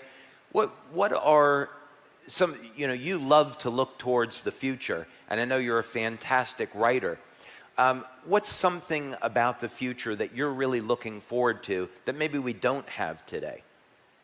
Well, I'm of a certain age, and gosh, I was at lunch with my granddaughter yesterday, and I'm saying to her, if we're going to talk, if we're going to share any secrets of our life, I'm saying to my granddaughter, you better do it now, because I never know when. On the other hand, the possibilities of extending life to 110, 120 are very real. We're almost there, and I'm very healthy, and if I could avail myself of this new technology, of these life forces that are being invented and being administered, if I could avail myself of it, I'm going to. So I'm deeply involved in companies like yours and like this, because it's the future and it's tantalizingly there. We're just there. We're making AI is just coming in. We have no idea of what artificial intelligence is going to do to our lives, our social and personal and business and romantic lives. We have no idea what's about to happen. We have some conjecture, but it changes every day. Well, I think speaking for the LifeWave community, we would like to keep you around for many, many years to come. Well, hand me a glass of water right away. We will get, Bill, we will get you a water machine. Absolutely. So thank you for spending time with us. What a gift for you to be here. Thank you so much for being here with us. What a wonderful company you have working on the edges of technology the way you are. Thank you so much. Very much. Thank you. William Shatner, everybody.